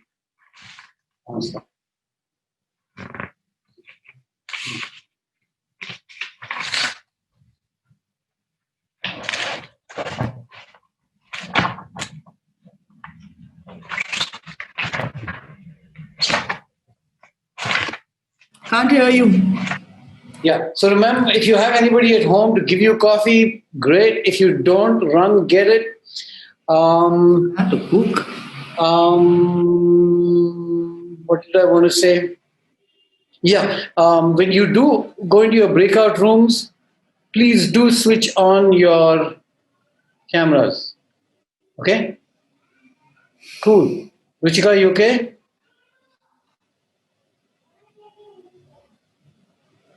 Ruchika? See? Corporate training program. Yeah, ऐसे होता है. Maybe she's gone to sleep. She's not well, by the way. Okay, you ready? You will get. How are we doing this? It's I need to show them that slide. Yeah. I know. Show them the slide.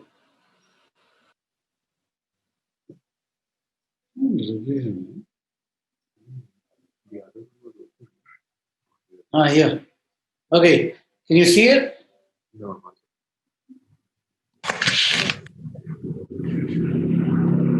I don't know what you mean by transfer, and I don't know what I mean by transfer at this stage. Okay? What I want you to do is to have a conversation in your breakout rooms. What experience of transfer do you have? And share stories.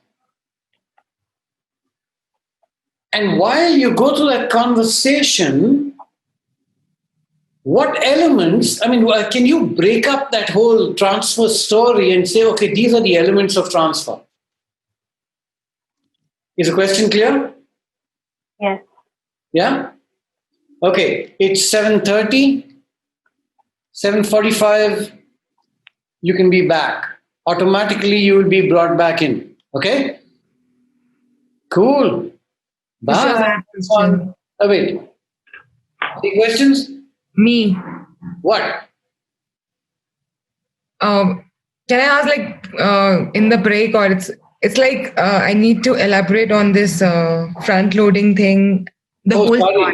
Sorry. That you contact one of these other deepers there, get in touch with them, they will explain it to you. Okay. Out of syllabus bolte hai isko.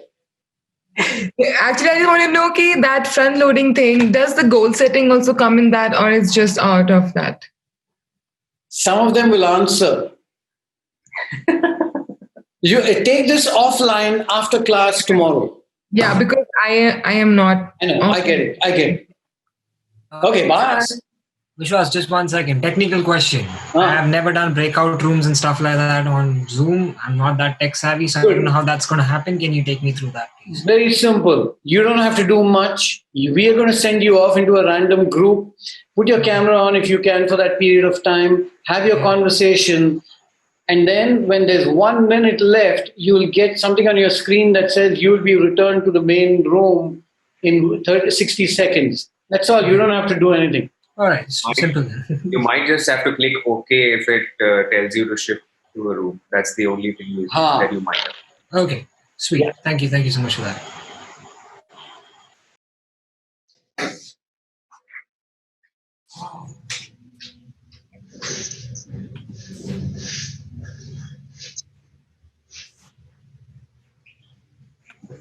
Hey, Rohit.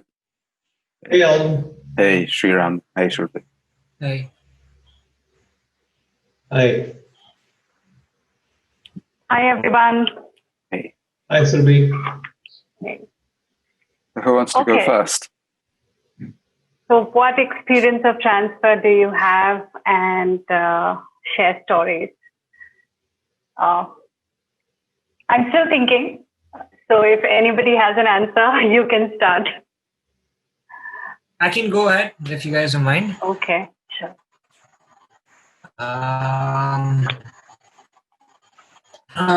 There is something that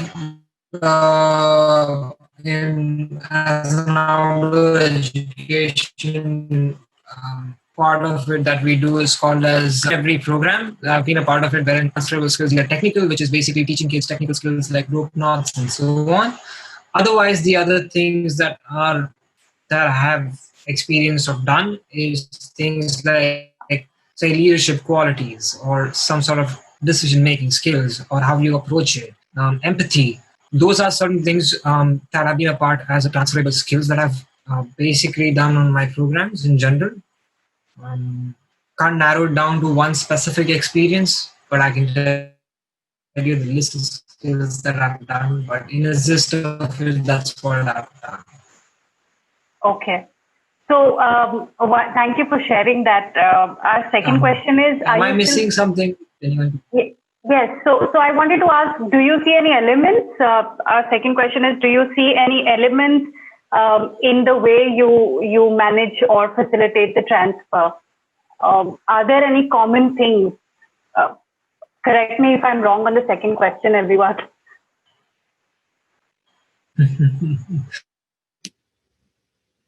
No, that's correct. It's more like if there's a method to it. Yeah, exactly. As I said, now if there is, say, a technical skill that needs, say, basically how to take a theory session or audio techniques that I can say, but I exactly don't know how to specify elements as such. Probably somebody else answers, and I can come back to it and answer that. Yes. It's the same with me. So I share that thought with you, Sriram. What experience of transfer do I have? I can share a current one. Are you all able to hear me? There's a network lag. All right. Okay, great. So I can share a current one. I'm facilitating a long-term journey currently. I had a session today as well around it. And the story around the transfer is I am talking to these group of senior leaders and helping them convert their presentation skills, their presentation approach into a storytelling approach. So how do you not give presentations but have conversations through storytelling?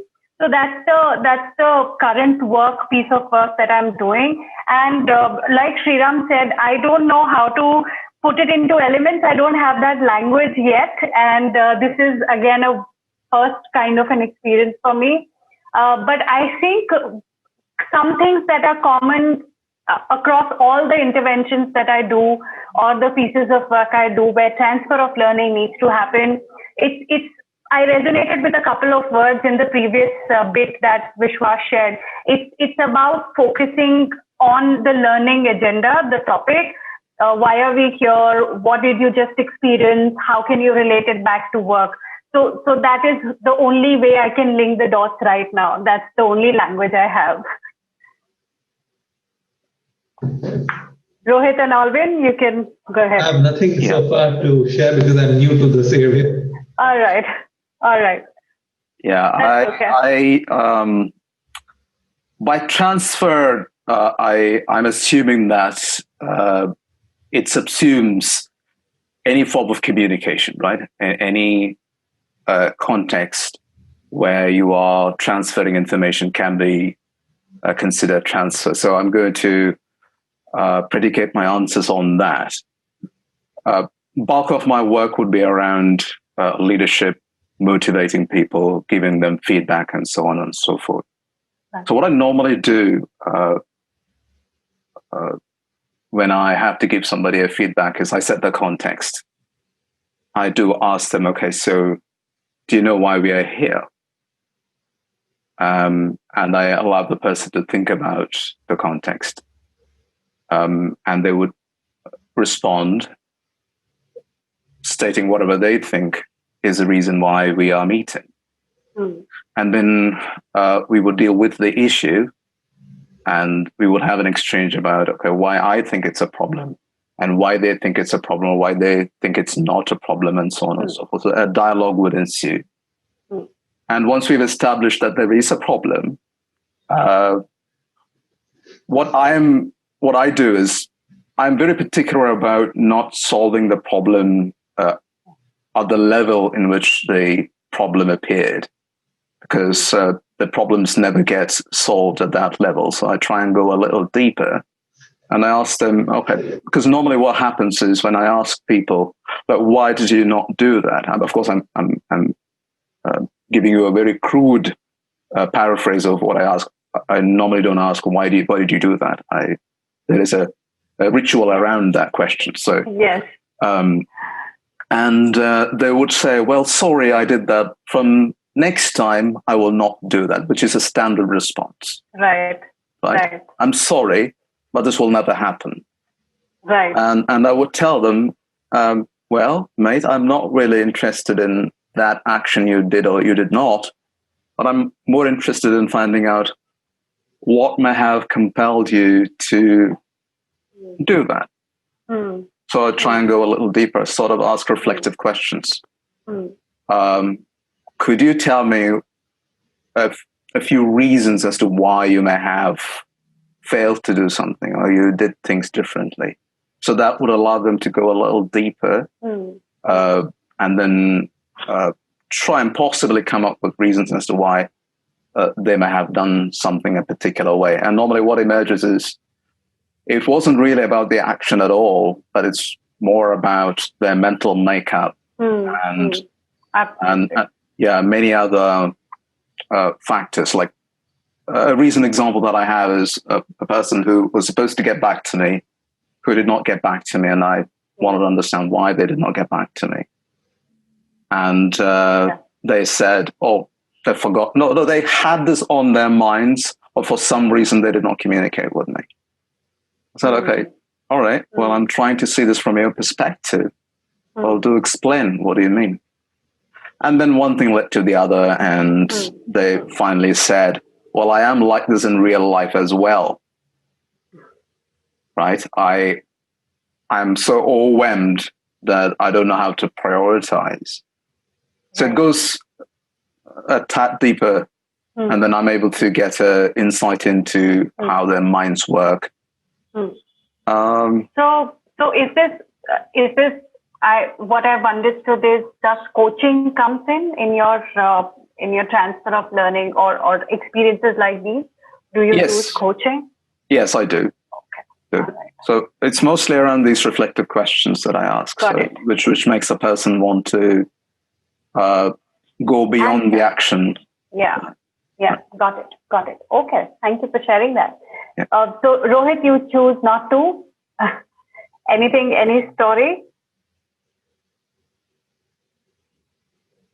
Okay, looks like Rohit is not with us right now. All right. So Sriram, any elements? I couldn't think of elements per se. Like I said, I don't have the language for it right now. But yeah, that's about it. That is one question which I wanted to share with you. Vishwas is here. Yes, Sriram. Great, Vishwas is also here. What is exactly element in this space? If you have any personal experiences of transfer, talk about those, because then you might be able to find out what the elements are. Okay. Because I've already heard what the elements are in Alvin's story, for example, and we will be talking about them.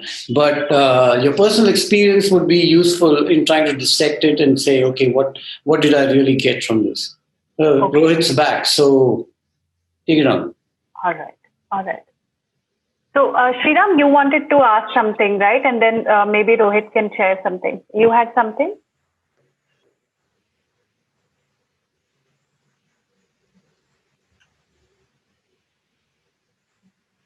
I'm sorry, I lost you all in between. That's okay. I thought that question get answered about what is element. Thank you. Thank you so much for sharing. Thank you. Anyone would like to go next? Hello. Yeah. Yeah.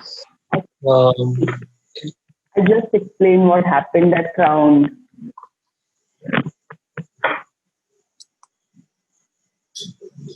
Am I supposed to say something? I'm not. I'm just listening in. I told you. So here's, I don't know what you guys have talked about, but it often, if you can share personal experiences of transfer. Yeah, we are doing that. I did. Okay, then you've done the dissection as well? And you found the element? We just had one from Kadambari, and it was a very nice and elaborated transfer from her side. Yeah, she got a nice bindi also. It's twinkling. I don't. Okay, keep going. Bye.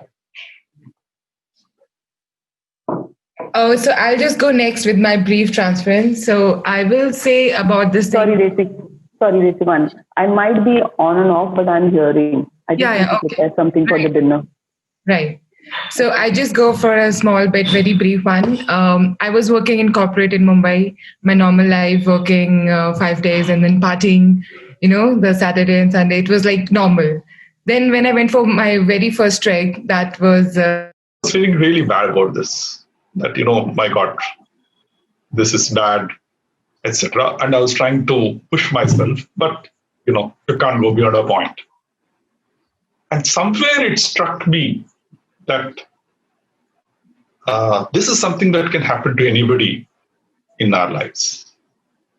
And that whole empathy for somebody who may not be performing to the level of, what we would otherwise expect, that got sort of firmly rooted. So earlier, otherwise, I would have perhaps arrived at judgment too easily if somebody didn't do their work effectively.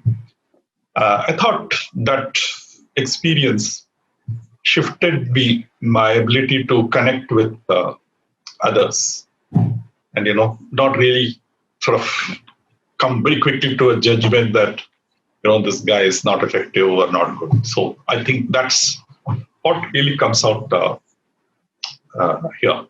But this happened a long ago. Otherwise, I can also relate to what Dayanath said, that one of the things as a part of my coaching practice, I'm sort of trying to be mindful of, the entire coaching process. So I put down a few intentions of what I will be sort of doing during the coaching time. I write them down, that I will be practicing active listening, I will do this, I'll do that, etc. And after the conversation gets over, I would again ask the same questions. To what extent could I do this, etc. Right? So I don't know whether that relates to this transference or not, but it generally gives me a feel as to where I'm really progressing and all that, right? So by doing this, I find that I'm becoming better. So, thank you. Wonderful. Thank you. Just using a metaphor. So if point A is where the client is and point B is the potential, transference is that vehicle which will take them from here to there. I mean, those experiences, processing and all. And Dinesh, as you were sharing, you said, oh my God, in some of the sentence. At the same time, Vishwas entered. I didn't know whether it was his entry or later I figured that it was, you're talking about yourself. Yeah.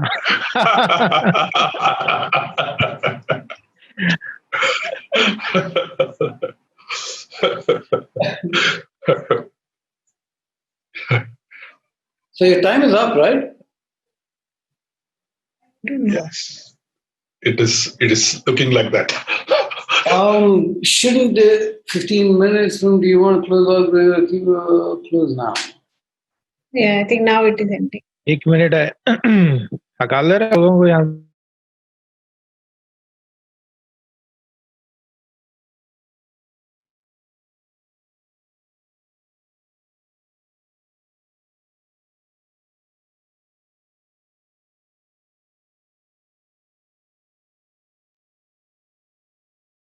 Oi?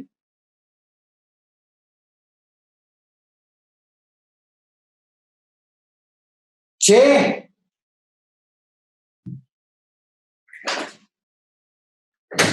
Oi, Chetan.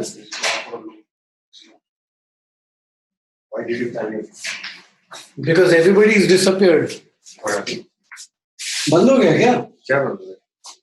I said return to, it said, do you want to return to the main room? I said yes. On this or that? On this. No, this one is the. Oh. They were returning. When you said return, they told everyone to return. Okay. So, your turn to teach me. Ouch. What are the elements?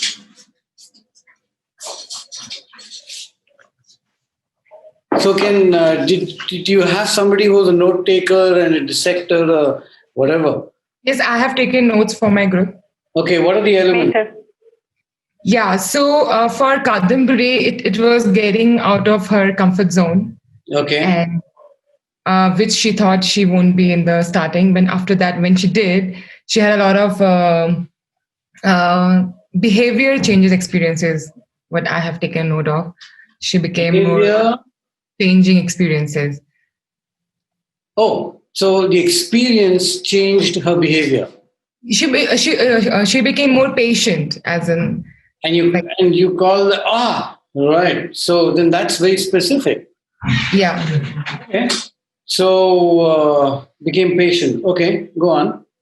And then for Monica, for her it was like when she worked in Uttar Pradesh for 6 months. She stayed there, and for her it was life changing. Then she stayed more, and then I was not able to understand, was she going back if she didn't work for those 6 months? Because of the time constraint, I was not able to ask her the details. But she said that staying in Uttar Pradesh for 6 months changed her path of life, I guess. What does that mean? What does it change? We had time constraints. I was not able to ask her the details. Else? And for Varun, and for Varun it was attachment. So he was comfortable with the group of people he was working with. When they left the organization, there was a kind of a disequilibrium. He didn't know how he's gonna go forward because the people he was comfortable with, they left the organization because of their reason. So then he was a little bit anxious at how he's gonna go forward.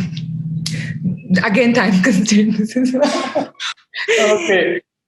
I'm crazy. That was so good articulated. Yeah. So for him, it was attachment, and I didn't take note for mine, but I can say. You know what this is, no? Anybody know what this is? Patna. I have written whatever they say. I know. So I'm not saying what you're saying is wrong. I'm saying the dissection that needed to happen. The question was in the context of transfer, right? So I understood that first piece where she became patient. So something happened and something was transferred to a new behavior, which she's describing as she became patient or she built patience or whatever.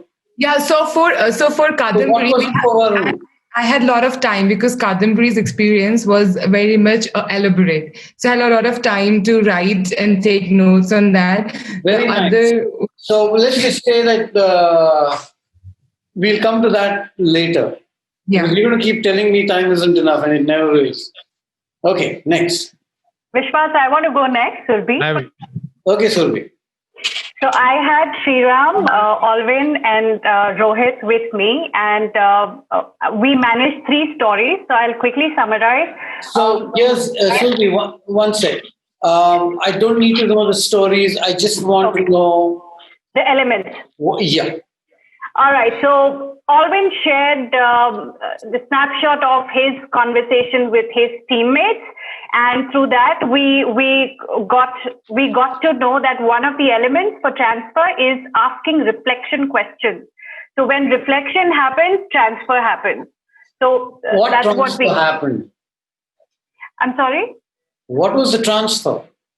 Realization of why I did what I did. This is the subordinate speaking. What I'm hearing you say is a reflection is one of the elements of transfer. Got it. Then we got to know from Sriram a beautiful story of how he ran a camp for 14 children in Australia. And he shared that the transfer for children happened when he showed them how to do things in the camp. So the reflection that happened was they were able to walk from one camp to another for 14 days, a difficult camp experience. But transfer, the element that we got from the story was the how to. So showing in action how the things are done. And that's how the transfer happened. Okay. So a demonstration could be part of. Yes. Okay. And we didn't have time enough to ask Rohit for his story. So Can I share it now? Vishwas? No. I'm going to come back to how you guys manage time and how. I mean, what did you do? Did you just? You see, the danger of breakout rooms and this methodology is this. We will come to it later. Okay. So I'll quickly share my experience, Vishwas. I shared generic experiences and one specific one, and transfer of learning for the element was autonomy to the learners. When I use language like, may I now invite you to evaluate this, to an abstract concept, and then they evaluate. I don't push concepts. I ask. Request for them to evaluate it, and then we take the discussion forward. So learner autonomy is something that I have. Learner always has autonomy. I'm not hearing autonomy. I'm hearing reflection. Okay. Yes. Excuse me for the naive language that I have. I'm still I'm feeling like a kindergarten student right now. I apologize. But I'm just trying to, my job is to tear that piece apart, right? Okay. And that's okay. That's okay. So that was my Sriram and Alvin. Excuse me if I have deduced something or manipulated something. I hope I was correct there. Yes, I'm terribly offended. Sorry. Next. I share? Yes. So first in our group, most of us did not know a story of how this could happen. But then Preeti shared a story where we deduced that a component is when transference happens when we go from an abstract concept in the head to something that happens in real life. So the story was of... That's my job. Okay, well, that's what the story was. And that's not the story, that's the concept. Didn't you say the elements? What got transferred is my question.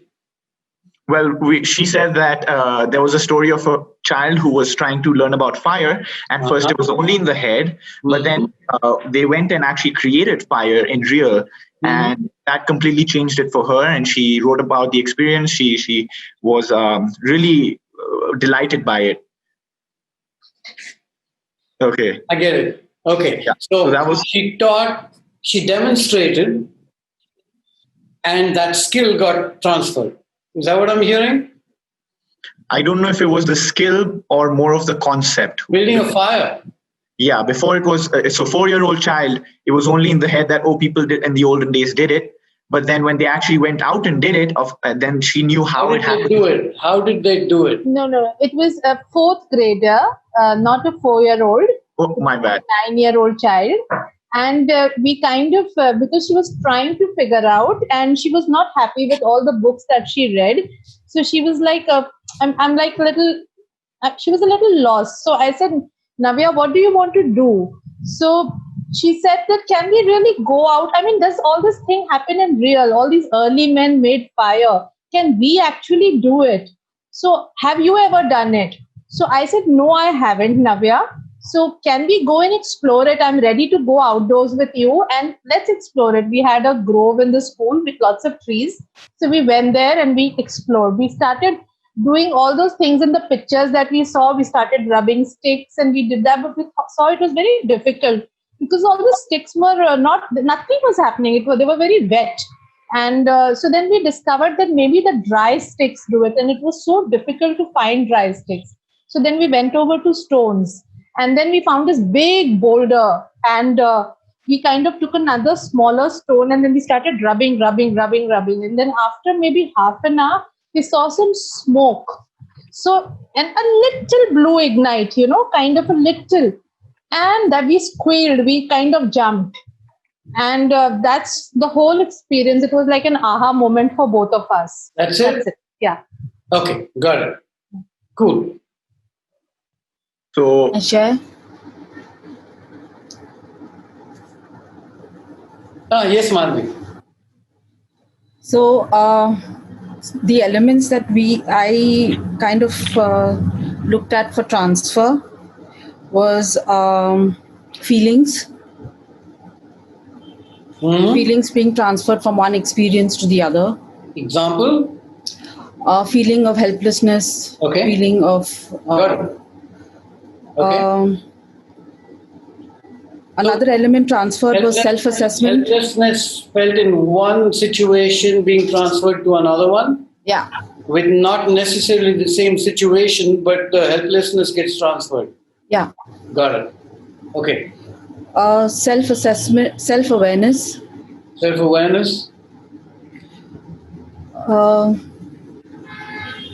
Willing to take a risk. Okay. Or ability to take a risk. Okay. Try it again. Okay. So risk, I just put that on. Yeah. Okay. Success. Success was transferred? In the sense that you had an experience, you tried something, you felt successful, and then you said, I'm willing to try a similar experience because I was successful then. Risk. Okay. Okay, enough. Yeah. Good. We've got all groups covered? Can I tell my elements now? No. Okay, what's your element? Quick. Yeah, so there was a feeling of belongingness, adjusting to new environment, patient, exploring new areas. Great. Wonderful. I wish I could write them all down. But just keep that handy and accessible. So here's the thing. Interesting that how many of you talked about your own experiences? How many of you talked about, raise your hand if you talked about your own experience of transfer. Oh, cool. Good. I'm glad you did. Right. So let's move on. And where is Chetan? Okay. There are going to be times when I'm going to be a little hard and, I got to go like this. I'm trying to learn these new tricks because, with a small group like this, it's always exciting to have these conversations and they're useful. And at some point in time, we're going to decide whether we want to have those conversations are more meaningful or do you want to have content and then we decide what to do with it. So we'll come to that at some point in time. Let's go back to the previous column there. Okay, so some of you are encountering this for the first time in the way it's being presented. Some of you have encountered it already. Some of you early deepers probably have not encountered this at all.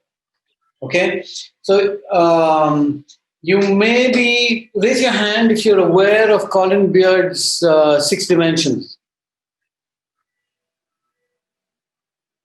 Okay, great. Here we go. Now here's the world as we know it, our world. We've got something called the facilitator. After this is the next person. And then we've got the participant. Okay, and all our work is rooted in this relationship. And, we're going out there trying to change the world. And raise your hand if you bumped your head because nothing happened. You did so much and nothing happened. Okay, good. Common experience. Rohit, put your hand up because your sons are like that. Okay, cool. So here's what Colin Beard says. This learning process, there are 6 dimensions to it. And we receive the world through the senses. And we know the 5 senses, but very quickly, shut your eyes. Do this. Shut your eyes and touch your elbow with your eyes shut. Did you find your elbow? Now open your eyes and take a look. Great. Your own elbow. Wonderful. Yep. Which sense is this? It does not fall into those. So now they're saying that there are something like 21 different senses and you can go and study about it. But the truth is this, that when we encounter a new environment actually every environment is new every day, but we don't necessarily see it like that. Philosophically, you want to be able to walk into your home every day with new eyes. I mean, wouldn't that be wonderful? You see your spouse for the first time, you see your children for the first time, whatever that means. But that's how we encounter our world. And what it generates is a feeling first. We don't think about it, we think about it afterwards. It generates a feeling because any potential learning that might happen comes from how we feel about the environment we're in. So the way I feel or the way they feel will be the way they learn. The way you feel will be the way you learn. Very quickly, which word describes for you how you are feeling right now? Annotate. Kindergartner. Guys, do you know how to annotate? Yeah. Go to that green bar on top. Go to view. What does it say? View options. Then annotate. And use a word. Use the text tool. Yeah. Use the text tool. Okay. Somebody wants to get creative. That's fine too. Go ahead and write a word that describes how you're feeling right now.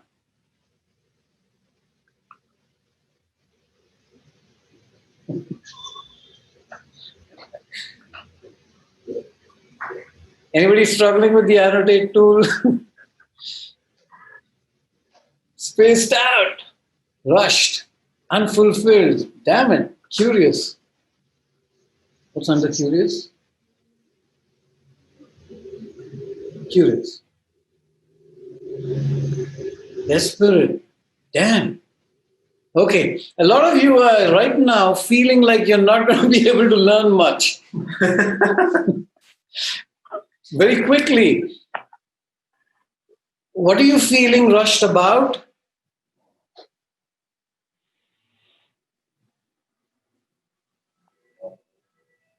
What? No? Okay. What are you feeling anxious about?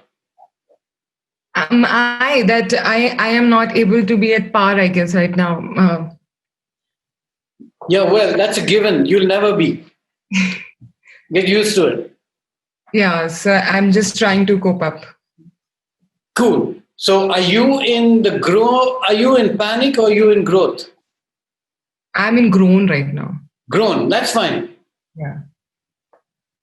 Okay. Overwhelmed, desperate. You see, we use words in an interesting way, and I'm not sure whether those words are below the line or above the line. Now, how you're feeling right now is going to affect how you're going to be learning. Okay. So this is just an example of what kind of words and what kind of feelings take away. Raise your hand if you're feeling below the line right now.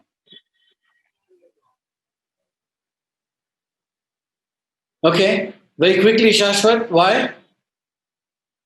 I have the need to ask more questions. Yeah, that's curiosity. That's great. That's above the line. You may not get answers. But I feel the need to ask at least. Okay. Want me to ask? No. No way. Varun, what's your problem? Some of the concepts I have forgotten, so I get confused sometimes. Can you stand up?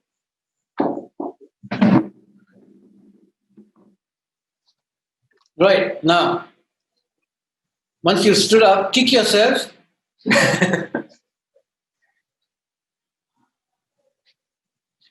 No, sit down, really. So,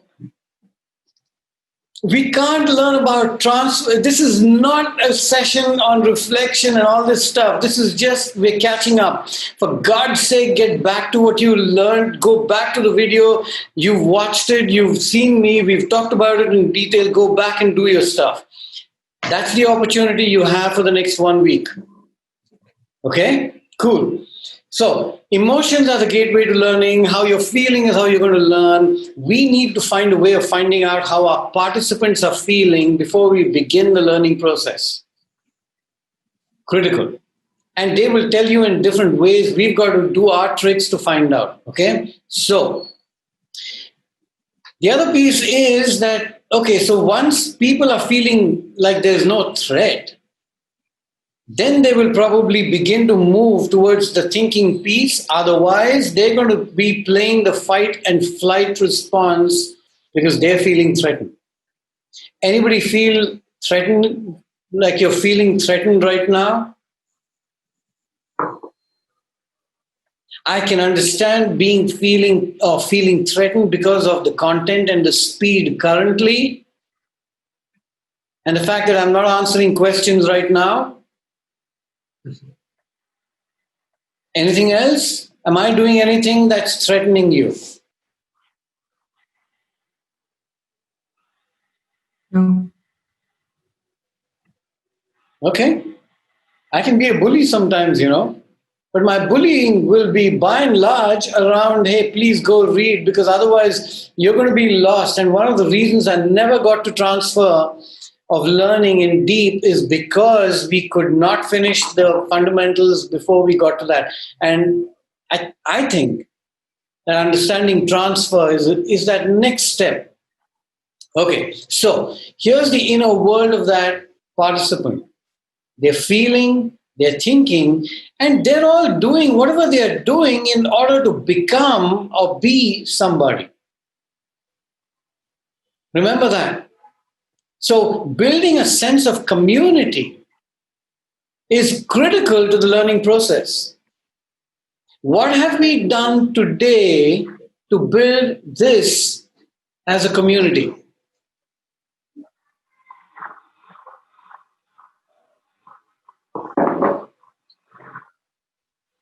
introductions. Share the experiences. Right. So we did two critical pieces. One was the initial introductions, and you saw how people describe themselves differently. And the second piece was share an experience of your transfer. Right? So, and we will do more as we go along, but building a community is critical to the process of learning. My formula, I usually spend about a third of the time in building community. And that might be broken up into initial pieces and pieces in between through the entire thing, but I certainly want to pay attention to it. Okay, now the thing is this, we have absolutely no control over any of these. We don't have control over how they feel, we don't have control over what they think, and we don't have control whether they can be or become anything.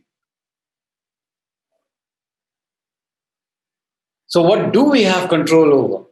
We have control over only two pieces. And I was in conversation with Colin Beard yesterday. We had this wonderful philosophic conversation. I wish some of you could have been on it. And so I want you to make one modification here when you get your slides, that where does learning take place? The additional piece is where and with whom does the learning take place? I will add it before I put it up, but just wanted to let you know. That was something he reminded me of. And so the outer world is where we're going to be, who's going to attend, and what we're going to do. That's all we have control over. So in all, when somebody comes along to you and says, hey, we want to see change, be careful about what you're promising. You be careful that you're promising change, because if you do, then you've got to start defining what that change looks like.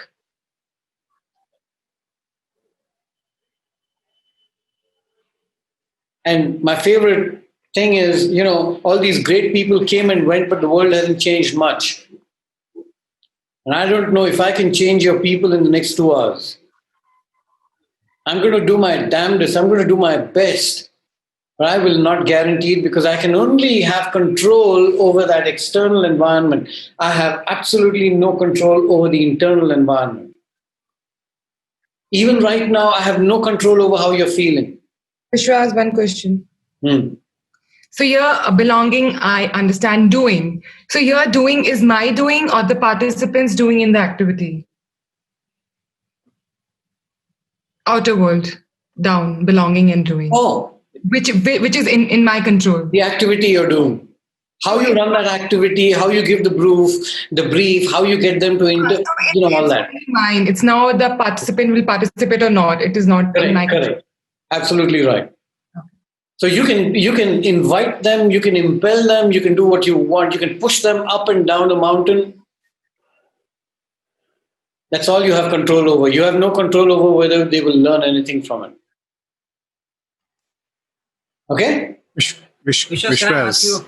Yes, Matthew. So when isn't the facilitator's being also within my control? Because a lot of my being also, you bring it only to the outer world. Correct. Of the participant. It's still in the outer world. But isn't there an exchange of, I don't know, feelings? Sure, there is. So I'm just no. So what I'm saying is there is a possibility for a bridge of certain experiences kind of sparking. Matthew, similar is there a bridge between you and me right now? Absolutely. Good. Do you think I have any control over it? No. That's all.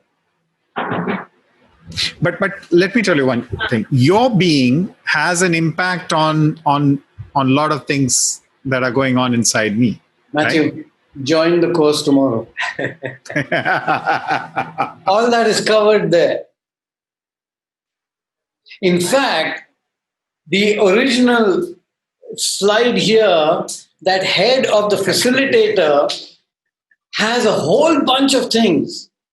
And those are the concepts we cover in the other course.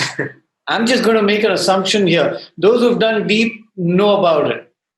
I think none of you are that old that you haven't encountered 3 C's.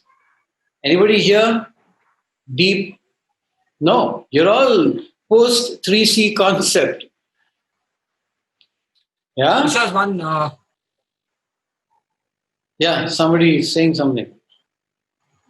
Okay, great. Revision over. Which was one quick question I want to ask. Yes. So when we talk about the outer world and we talk about where does the learning take place, in pre-COVID times, it was more easy to basically create a safe environment or a learning environment. But when it comes to a remote world right now, how that is a new challenge and what do you see that as an effect? Because that is something which I'm trying to understand and understand how I can deliver some programs remotely, which I'm not comfortable with. So that is something I also want to understand. What do you think about? Sriram, I have no idea, but I'm doing it right now. And you're doing it right now. So I think we're both qualified to give our points of view. And there are 20 other people in the room who are doing it right now. And maybe somebody wants to, I don't know, how's it going for you? Are you learning anything? Is any of this valuable to anybody? Raise your hand if you're getting. It's kind of revising as well, and it's kind of putting new thoughts and ideas in mind from whatever tool existing it is. So it's always useful for sure. Yeah, Sriram, I tell you the problem with outdoor educators. That includes me. Okay, the problem is that now we can't. I can't reach out and touch you and hug you. Big problem, man.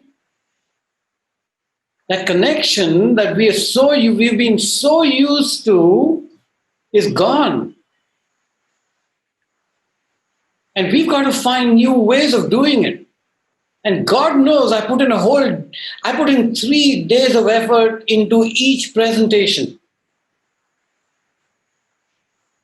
And then once I come there, I use that as a tool. I'm just going to be who I am. And I'm going to present myself with the energy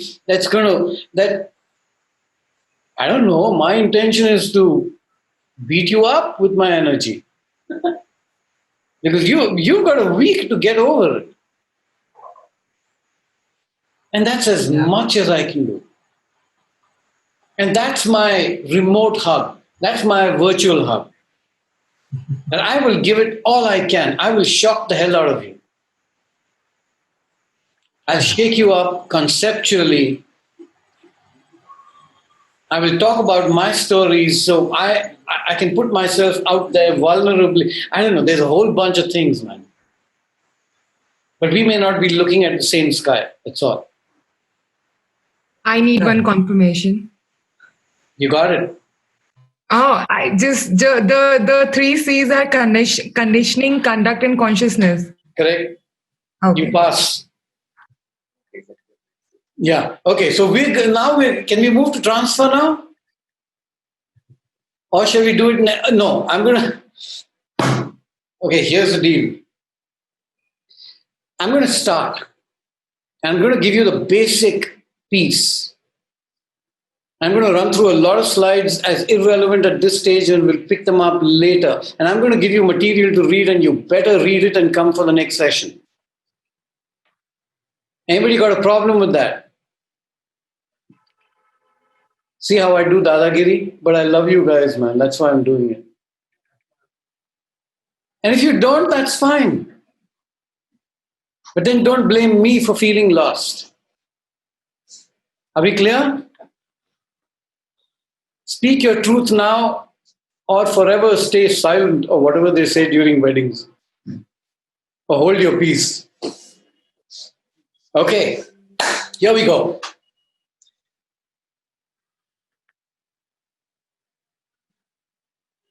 Here's my metaphor. I've been playing with this, and I'm going to give you my metaphor. And for me, the metaphor is think of all this learning, including what we're doing right now, as the educator and the participants being on one bank of the river. Okay? So your classroom, whatever is received,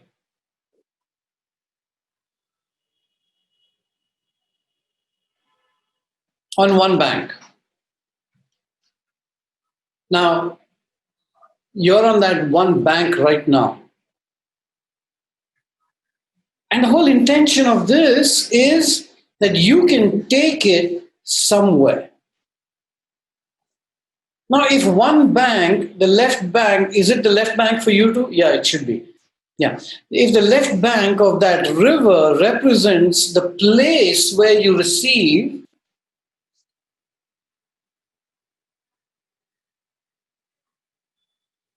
I'm going to make one assumption that what you receive is not what's going to happen to you.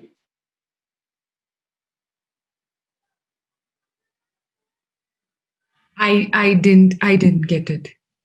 Please, again. I teach you 2 plus 2.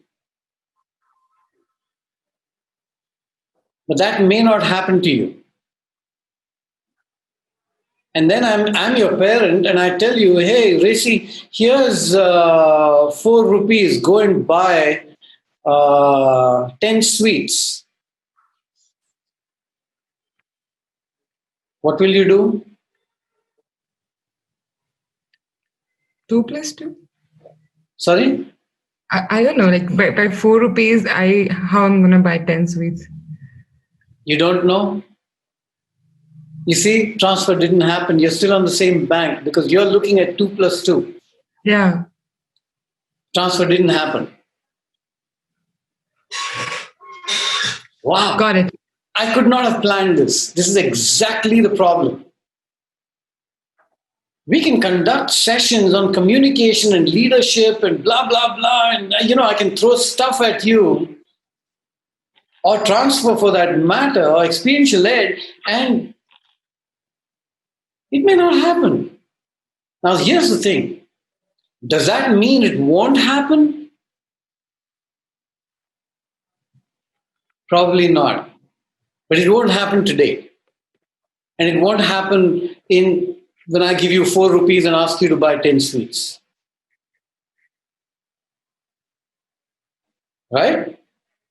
So, there's this place of receiving and there's this place of application. And we go to universities and classrooms and home and all kinds of places, and we're picking up all kinds of stuff on the left bank. And the world is saying, hey, you know what? You did engineering, go and apply it. And do you know how to apply engineering? Do you know? Think about what you studied and whether you applied it. All useless fellows. We learn one thing and we're doing another thing, right? A lot of us. Now, does that mean that that transfer did not happen?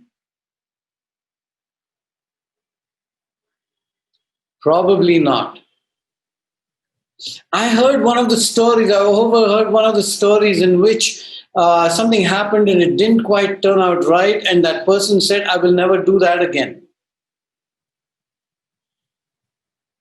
Alvin, was that your story? Yes. The only twist is I didn't believe that. Right. Now, that is transfer. Now, here's the thing about the education. Sorry, I can't get this education thing out of my head, out of my heart, right? So here it is. What punishment and reward does is teach people what not to do.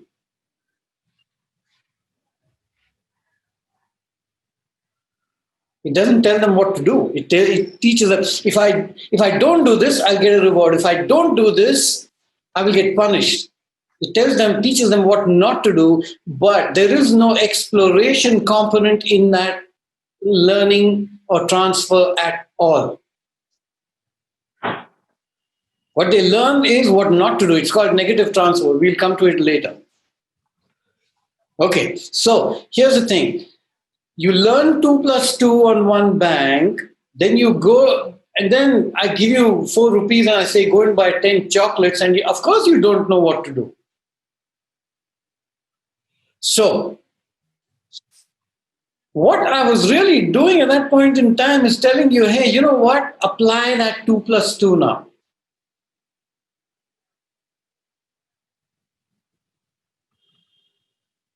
Is this making sense? If you had learned that 2 plus 2, you would have gone to the other bank. That's the application. So you've got this. And what do you have in between these two banks?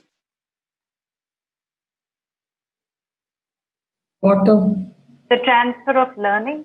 No. I'm talking metaphor, Surabhi. Oh, okay. Obstruction, difficulty.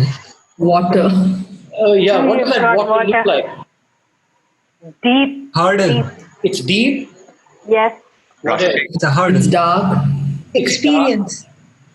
Don't go to meaning, man. What? It's flowing.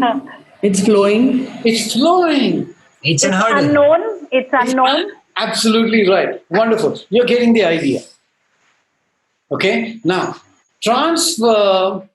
So you can teach somebody something on a particular day or a year on one bank, and it's not as if there is a bridge across that river that they cross. It's not a bridge. So some of you said changed behavior. What was that? Patience, right? Can you tell me what gap there was between that experience and when you learned it? 8 months. Right. And would I be right in saying that for some of us, it might take 8 years and it might never happen at all? Now, it doesn't mean that you learn patience per se. My guess is you learned patience in a context. Right? Great. Now, the context is on the other bank.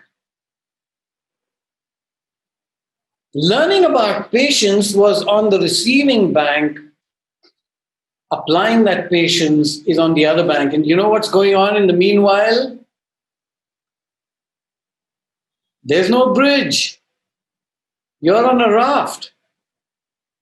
And what did we say about the river?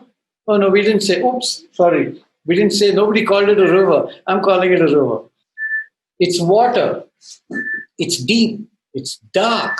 It's flowing. And a lot of us step out of that receiving place looking exactly like that. Yeah, now I know how to do it. I'm going to transfer something tomorrow. Okay, you know what? Carry luggage. Much easier. There's a bridge. I pick up an object and I put it there, transferred. I teach it. So different kinds of things transfer differently. If I, for example, I give you a hammer and I give you a nail, what will you do with it? Hammer the nail. See? Good. Now you hammered the nail. I give you 10 nails. Will you do it perfectly the first time? No. Have you ever hammered a nail, anybody? Yeah. How many of us hammered our finger also? Was that part of the education? No. In a way, yeah. No, it wasn't. I learned. I forgot to tell you. While you do this, you might hammer your nail So hold it in a particular way, blah, blah, blah. Now, if nobody told you that, you hammer your nail first, go ouch, and you figure it out, don't you? And maybe by the 10th nail, you will be able to just place it there, a little tap, and then go wham. I've watched the carpenters at home when they've come and watched them hammer nails, and I've tried that. Man, it's an art. Now, do you think he learned it overnight? Do you think you're going to learn it overnight? No, you're not. You think giving more information would help, like just 2 and 2, 2 and 2 is 4, and like giving them out 1 plus 3 and 1.5 plus 2.5, something would help more than just, Sure, but you still won't be able to go to the shop and buy 10 sweets for 4 rupees. That's true. You know why? Because you imparted knowledge, you imparted content, you did not build a context as to where that was going to be useful. Damn it. And it's time almost. So I'm going to take another 15. Are you getting the metaphor? From here on, when we talk of transfer, we're going to talk metaphor. That's our flowing river. And here's the thing. That flowing river is your attempts at application. Remember, you're on the raft. The river is flowing. So you learn 2 plus 2 when you're in the first grade, whichever grade, and by the time you really figure out why it's important, how old are you? How old are you? As old as you are now. And your raft has gone down the river. And when you get it, is when we can theoretically say that you have gone to the other bank. You've touched the other bank. The other bank is application, meaningfulness, context, ability to apply a certain skill, and so on. Yes, Kadu. So a question on attempts at application. When we don't have a context, how are we attempting that application? You don't. Why would you call it as attempt of at application? Because haven't you wondered why they teach you 2 plus 2?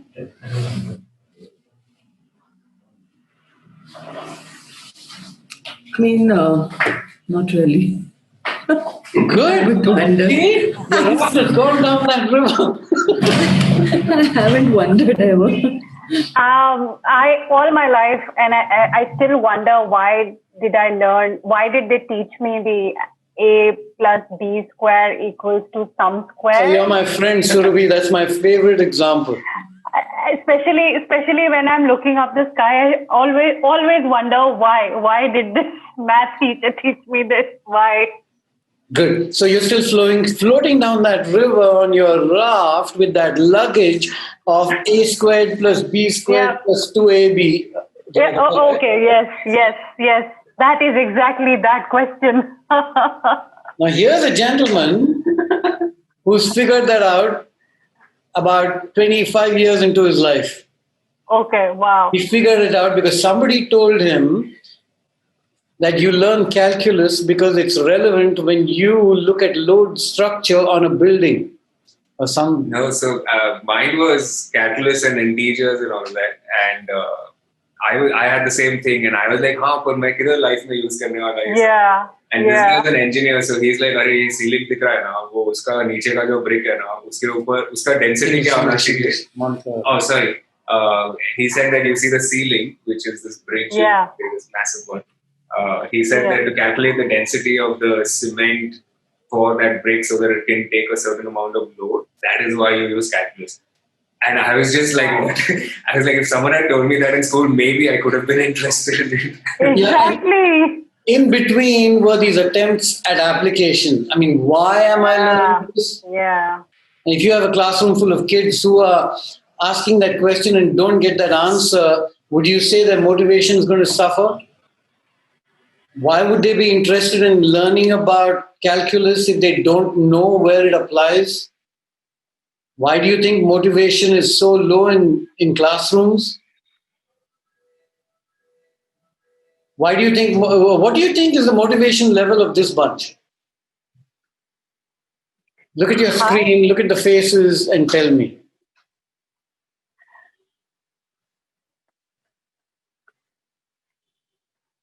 Okay, you're all shy today. That's fine. We'll come to it. Okay, so here's a critical piece that if we want transfer without a supporting structure, it's just stuff knowledge being offloaded, and it stays in the go down on one bank, the left bank. It stays there. It doesn't come onto your raft at all. If you don't have a supporting structure, your raft is also your supporting structure. If you don't create opportunity to apply 2 plus 2, where's the meaning? If you teach them 2 plus 2 and then give them a calculus in the exam, which is by and large what teachers do, I have never understood why teachers talk about we should give them a really hard paper, question paper. I've been a teacher. I know it. Okay? And I have not yet found a teacher who's ever stated, I'm going to give them an easy paper. You know why? Because the parents will scream and shout. The principal will scream and shout and say, how can you give them an easy paper? Then they will all pass. Oh my God. And how is that acceptable? Everybody passes? Are you come on. Everybody gets 100%. Then you don't have winners and losers. Then what's my value as a teacher? Because now I can't play power. Damn it. Okay. So ease of application. How easy are we making it for the person to be able to hammer that nail in?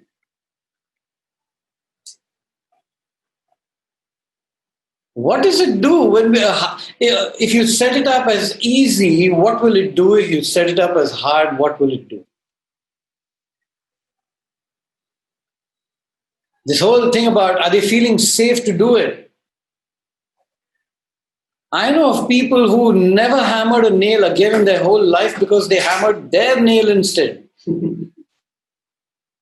I'm not joking. I'm sure. Raise your hand if you know somebody who had a certain kind of experience and chose never to do it again. Mostly trekking, because I'm into that field. I've seen people. Right. It could be you, it could be somebody else, but somebody who said, I'll never do that again. And what happened?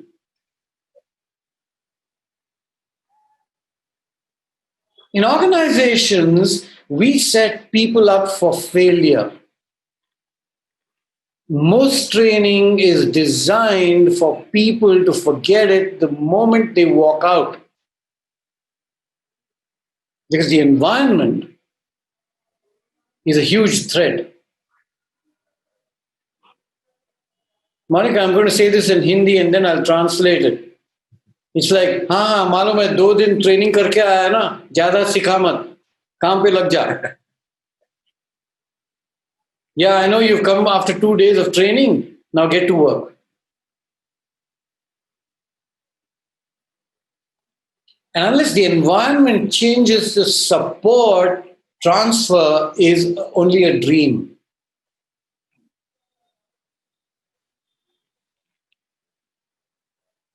Transfer must be conscious choice. Then it becomes reinforcement for the learner.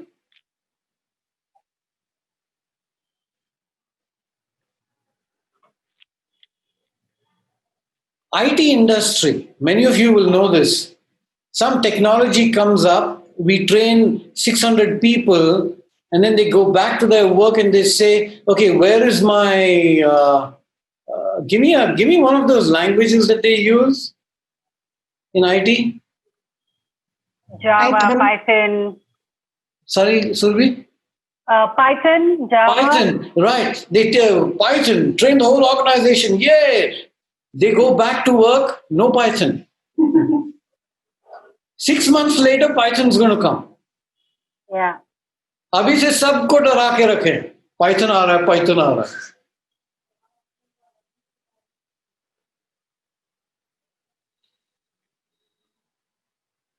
Do you get the, I mean, for me, this is like crazy. There's so much. Now, I'm not going to go through any of this. I'm just going to take you to the last one.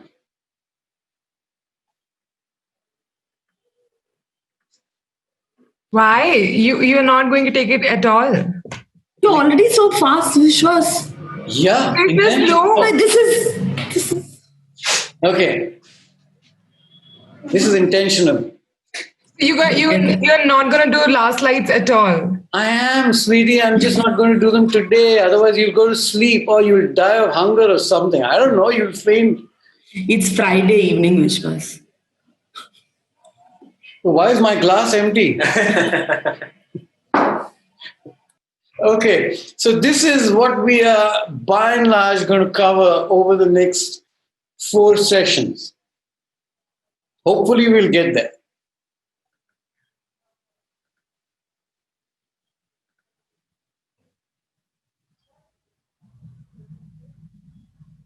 So, here's the context.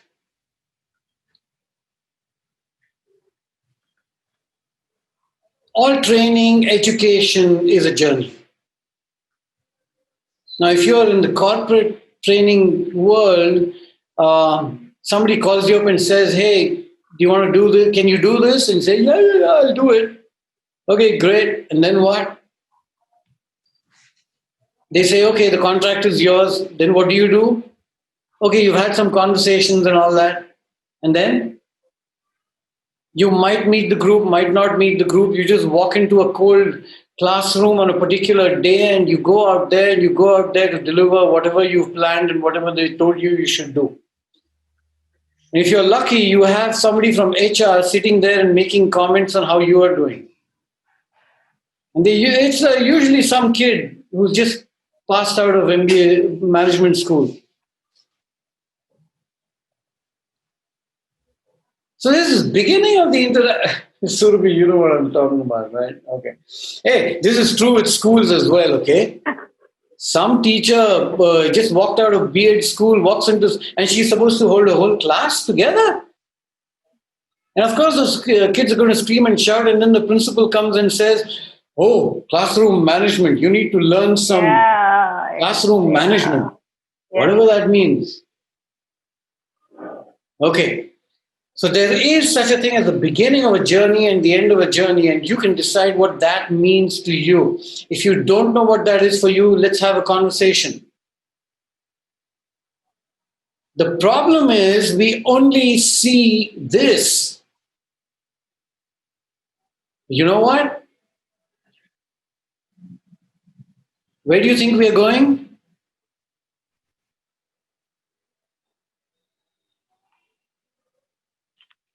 Hey, that was a beautiful zoom, you know? Come on, where are we right now? In the end. Racy, are you in the same room with me?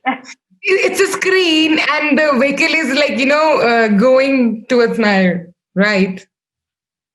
Same as going on a journey. We've just begun a journey. We're in the beginning.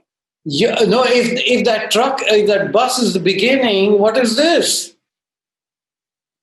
Vehicle. Before the vehicle? Before a blank space. Smoke. It's called, okay, make your notes. On your mark, get set, go. It's called before the journey. Now there is no space for me to write before the journey. That's why you need, what is the exam mein kya dete hain? Supplementary. Extra, supplementary sheet laga. I made such a beautiful diagram, and now you want me to write before. Bada notebook chahiye, bada notebook. Okay, so there is such a thing as before the journey, and we need to think about stuff much before the journey begins, and it's critical to the subject called transfer. And then there is something called End of break. Huh? Chai break. Yeah, when does that happen? Reflection. After the journey, party time. We didn't want to put bottles on. Kya hai? Yeah, this is like chai time. Yeah, this is not party time. Okay, look at this again. Yeah. Okay. After the journey. And these two pieces are critical to the whole thing. We will find out more about it next time. You want more references to Friday night, since we are doing this on a Friday? I can do that. I know. More references to Friday nights from next time. Okay, I need to do a quick check-in. How has it gone? Anything you'd like to share with me before we close for tonight?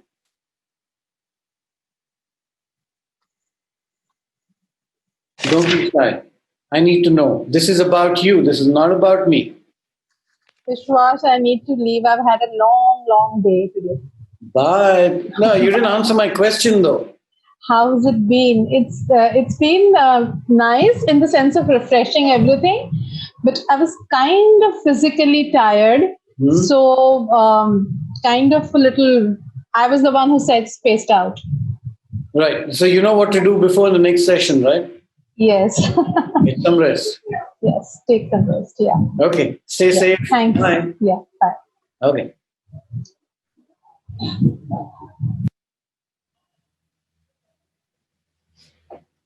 So I can feel the same, like, oh my God, something amazing is gonna come again. And this is like after a really long time. I haven't worked in 6 months. So this is amazing. I'm so glad that this is happening. I'm looking forward to reading and doing my reading bit to catch up. For all the initial part, I felt a little okay, what is happening? But now I feel that I'm ready for the journey. But I'm looking forward to the reading and catching up before the next session. Just remember, those of you who have not been part of Deep or E to Go, the assumption is that, I can't explain the concepts each time. Yes. So you either join the course or suffer. I don't know. Okay. Thank you. Vishwas? Yes, Sriram. Just a quick thing. I'm sorry. I kind of skipped a couple of things in between because of network issues. But however, I've got your last question. I just want to ask, is it possible that you can send across, like with your whatever material that you're going to share, also certain theories that probably would be useful for people who have not come from Deep and E to Go background? Like a simple theory, okay, this is the model that you're going to use as such. I'm going to use so much, my friend, which is why I said, that one is you take if you have not done, this was by and large designed for deepers because then we have a common terminology.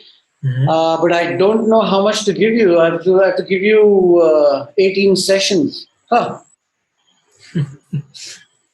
Okay. Now I was just hoping, if I could get some theories based on, because I did my homework from some other point of view, so I may have some commonality. I will put in as much as I can. Yes. Okay. I will.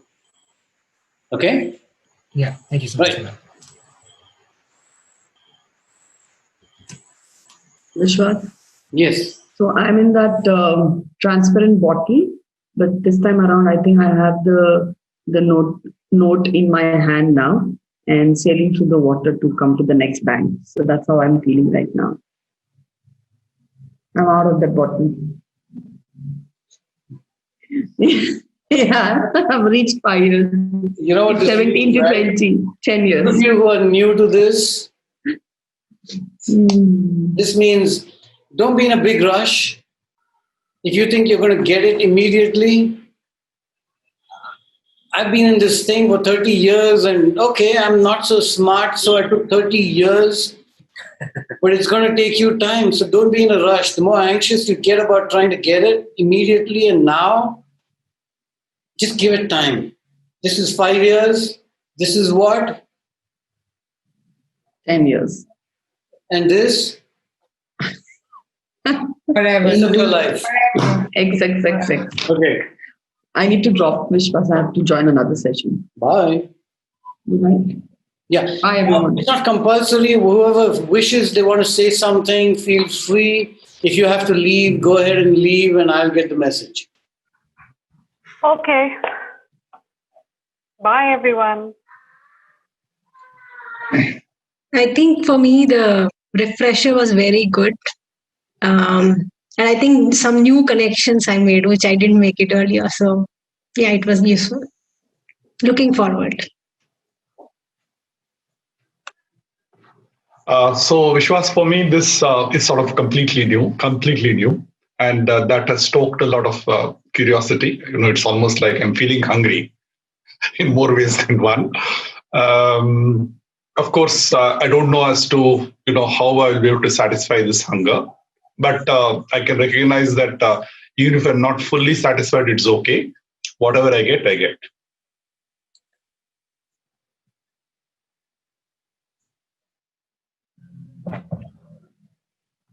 Yes, Monica. I feel very excited for the course, and that was actually the course that I was looking initially before doing even EE2Go. And I also feel extremely grateful because I've been for a while in the industry, but I think if I wouldn't attend EE2Go, I would be quite lost here to proceed forward.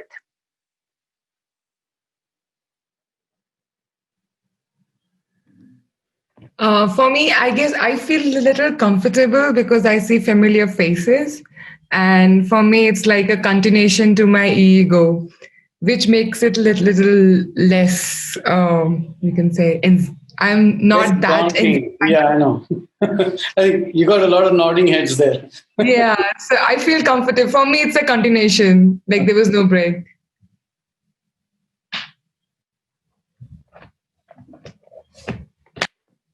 Which was for me, I'm really looking forward to this course because whatever you said about corporate training or learning or education or whatever rings so true to me because during the session you asked about a particular IT terminology, right? Python or something. But what I see is, people are so eager to get on the latest bandwagon.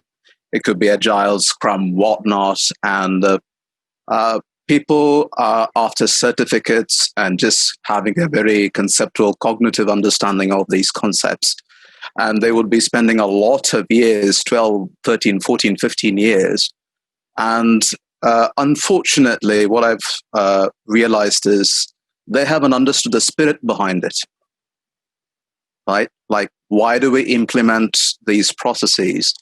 They have not understood that at all. And what I've realized is the implementation of the process itself has been very, very successful, but the outcome hasn't been there. It's like, to use a familiar metaphor, the operation was successful, but the patient died. Right? So yeah, so true. So I'm really, really looking forward to this because I think this is a very crucial piece for me. And I really wish a lot of these trainings incorporate these elements into their programs so that this becomes, the learning becomes experiential for them.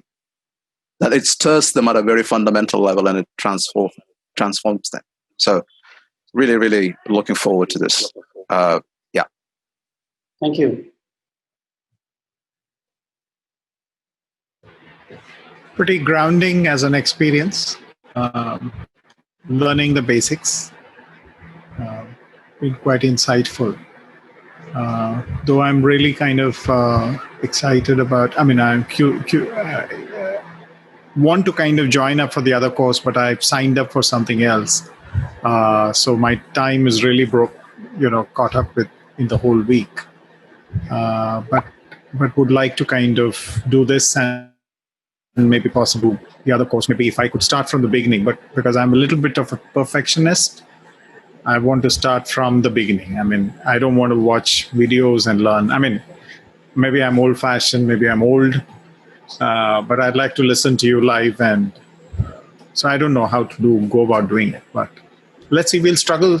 But what I really liked is the sense of idealism of this whole program, because there are certain market economics of learning, which drives all learning.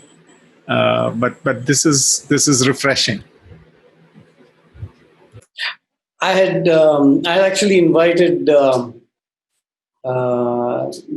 lady from HR, and I said, I'm telling you a story that people won't tell you that, and I'm not willing to budge from there. Thank you so much for the work you're giving me, but why waste your money and why waste my time?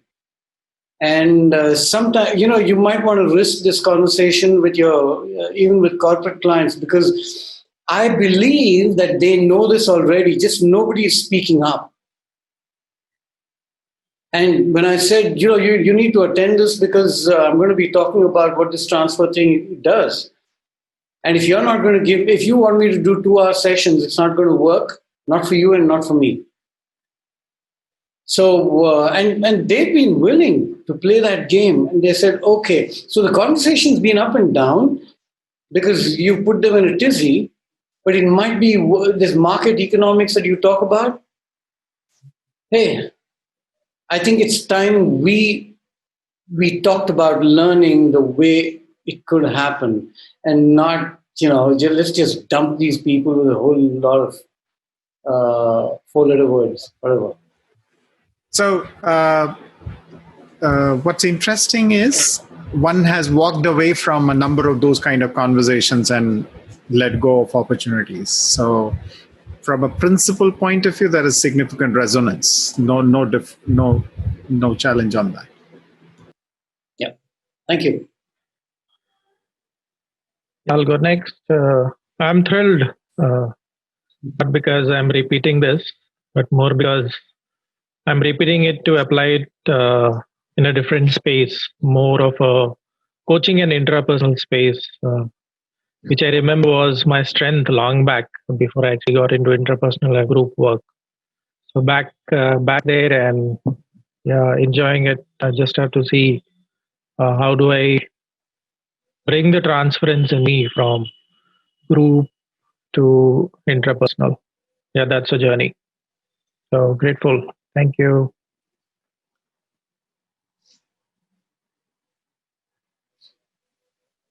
I'm just going to go back, study everything that I missed out, and I make sure I'm prepared for the next future. This okay, because I forgot a lot of things.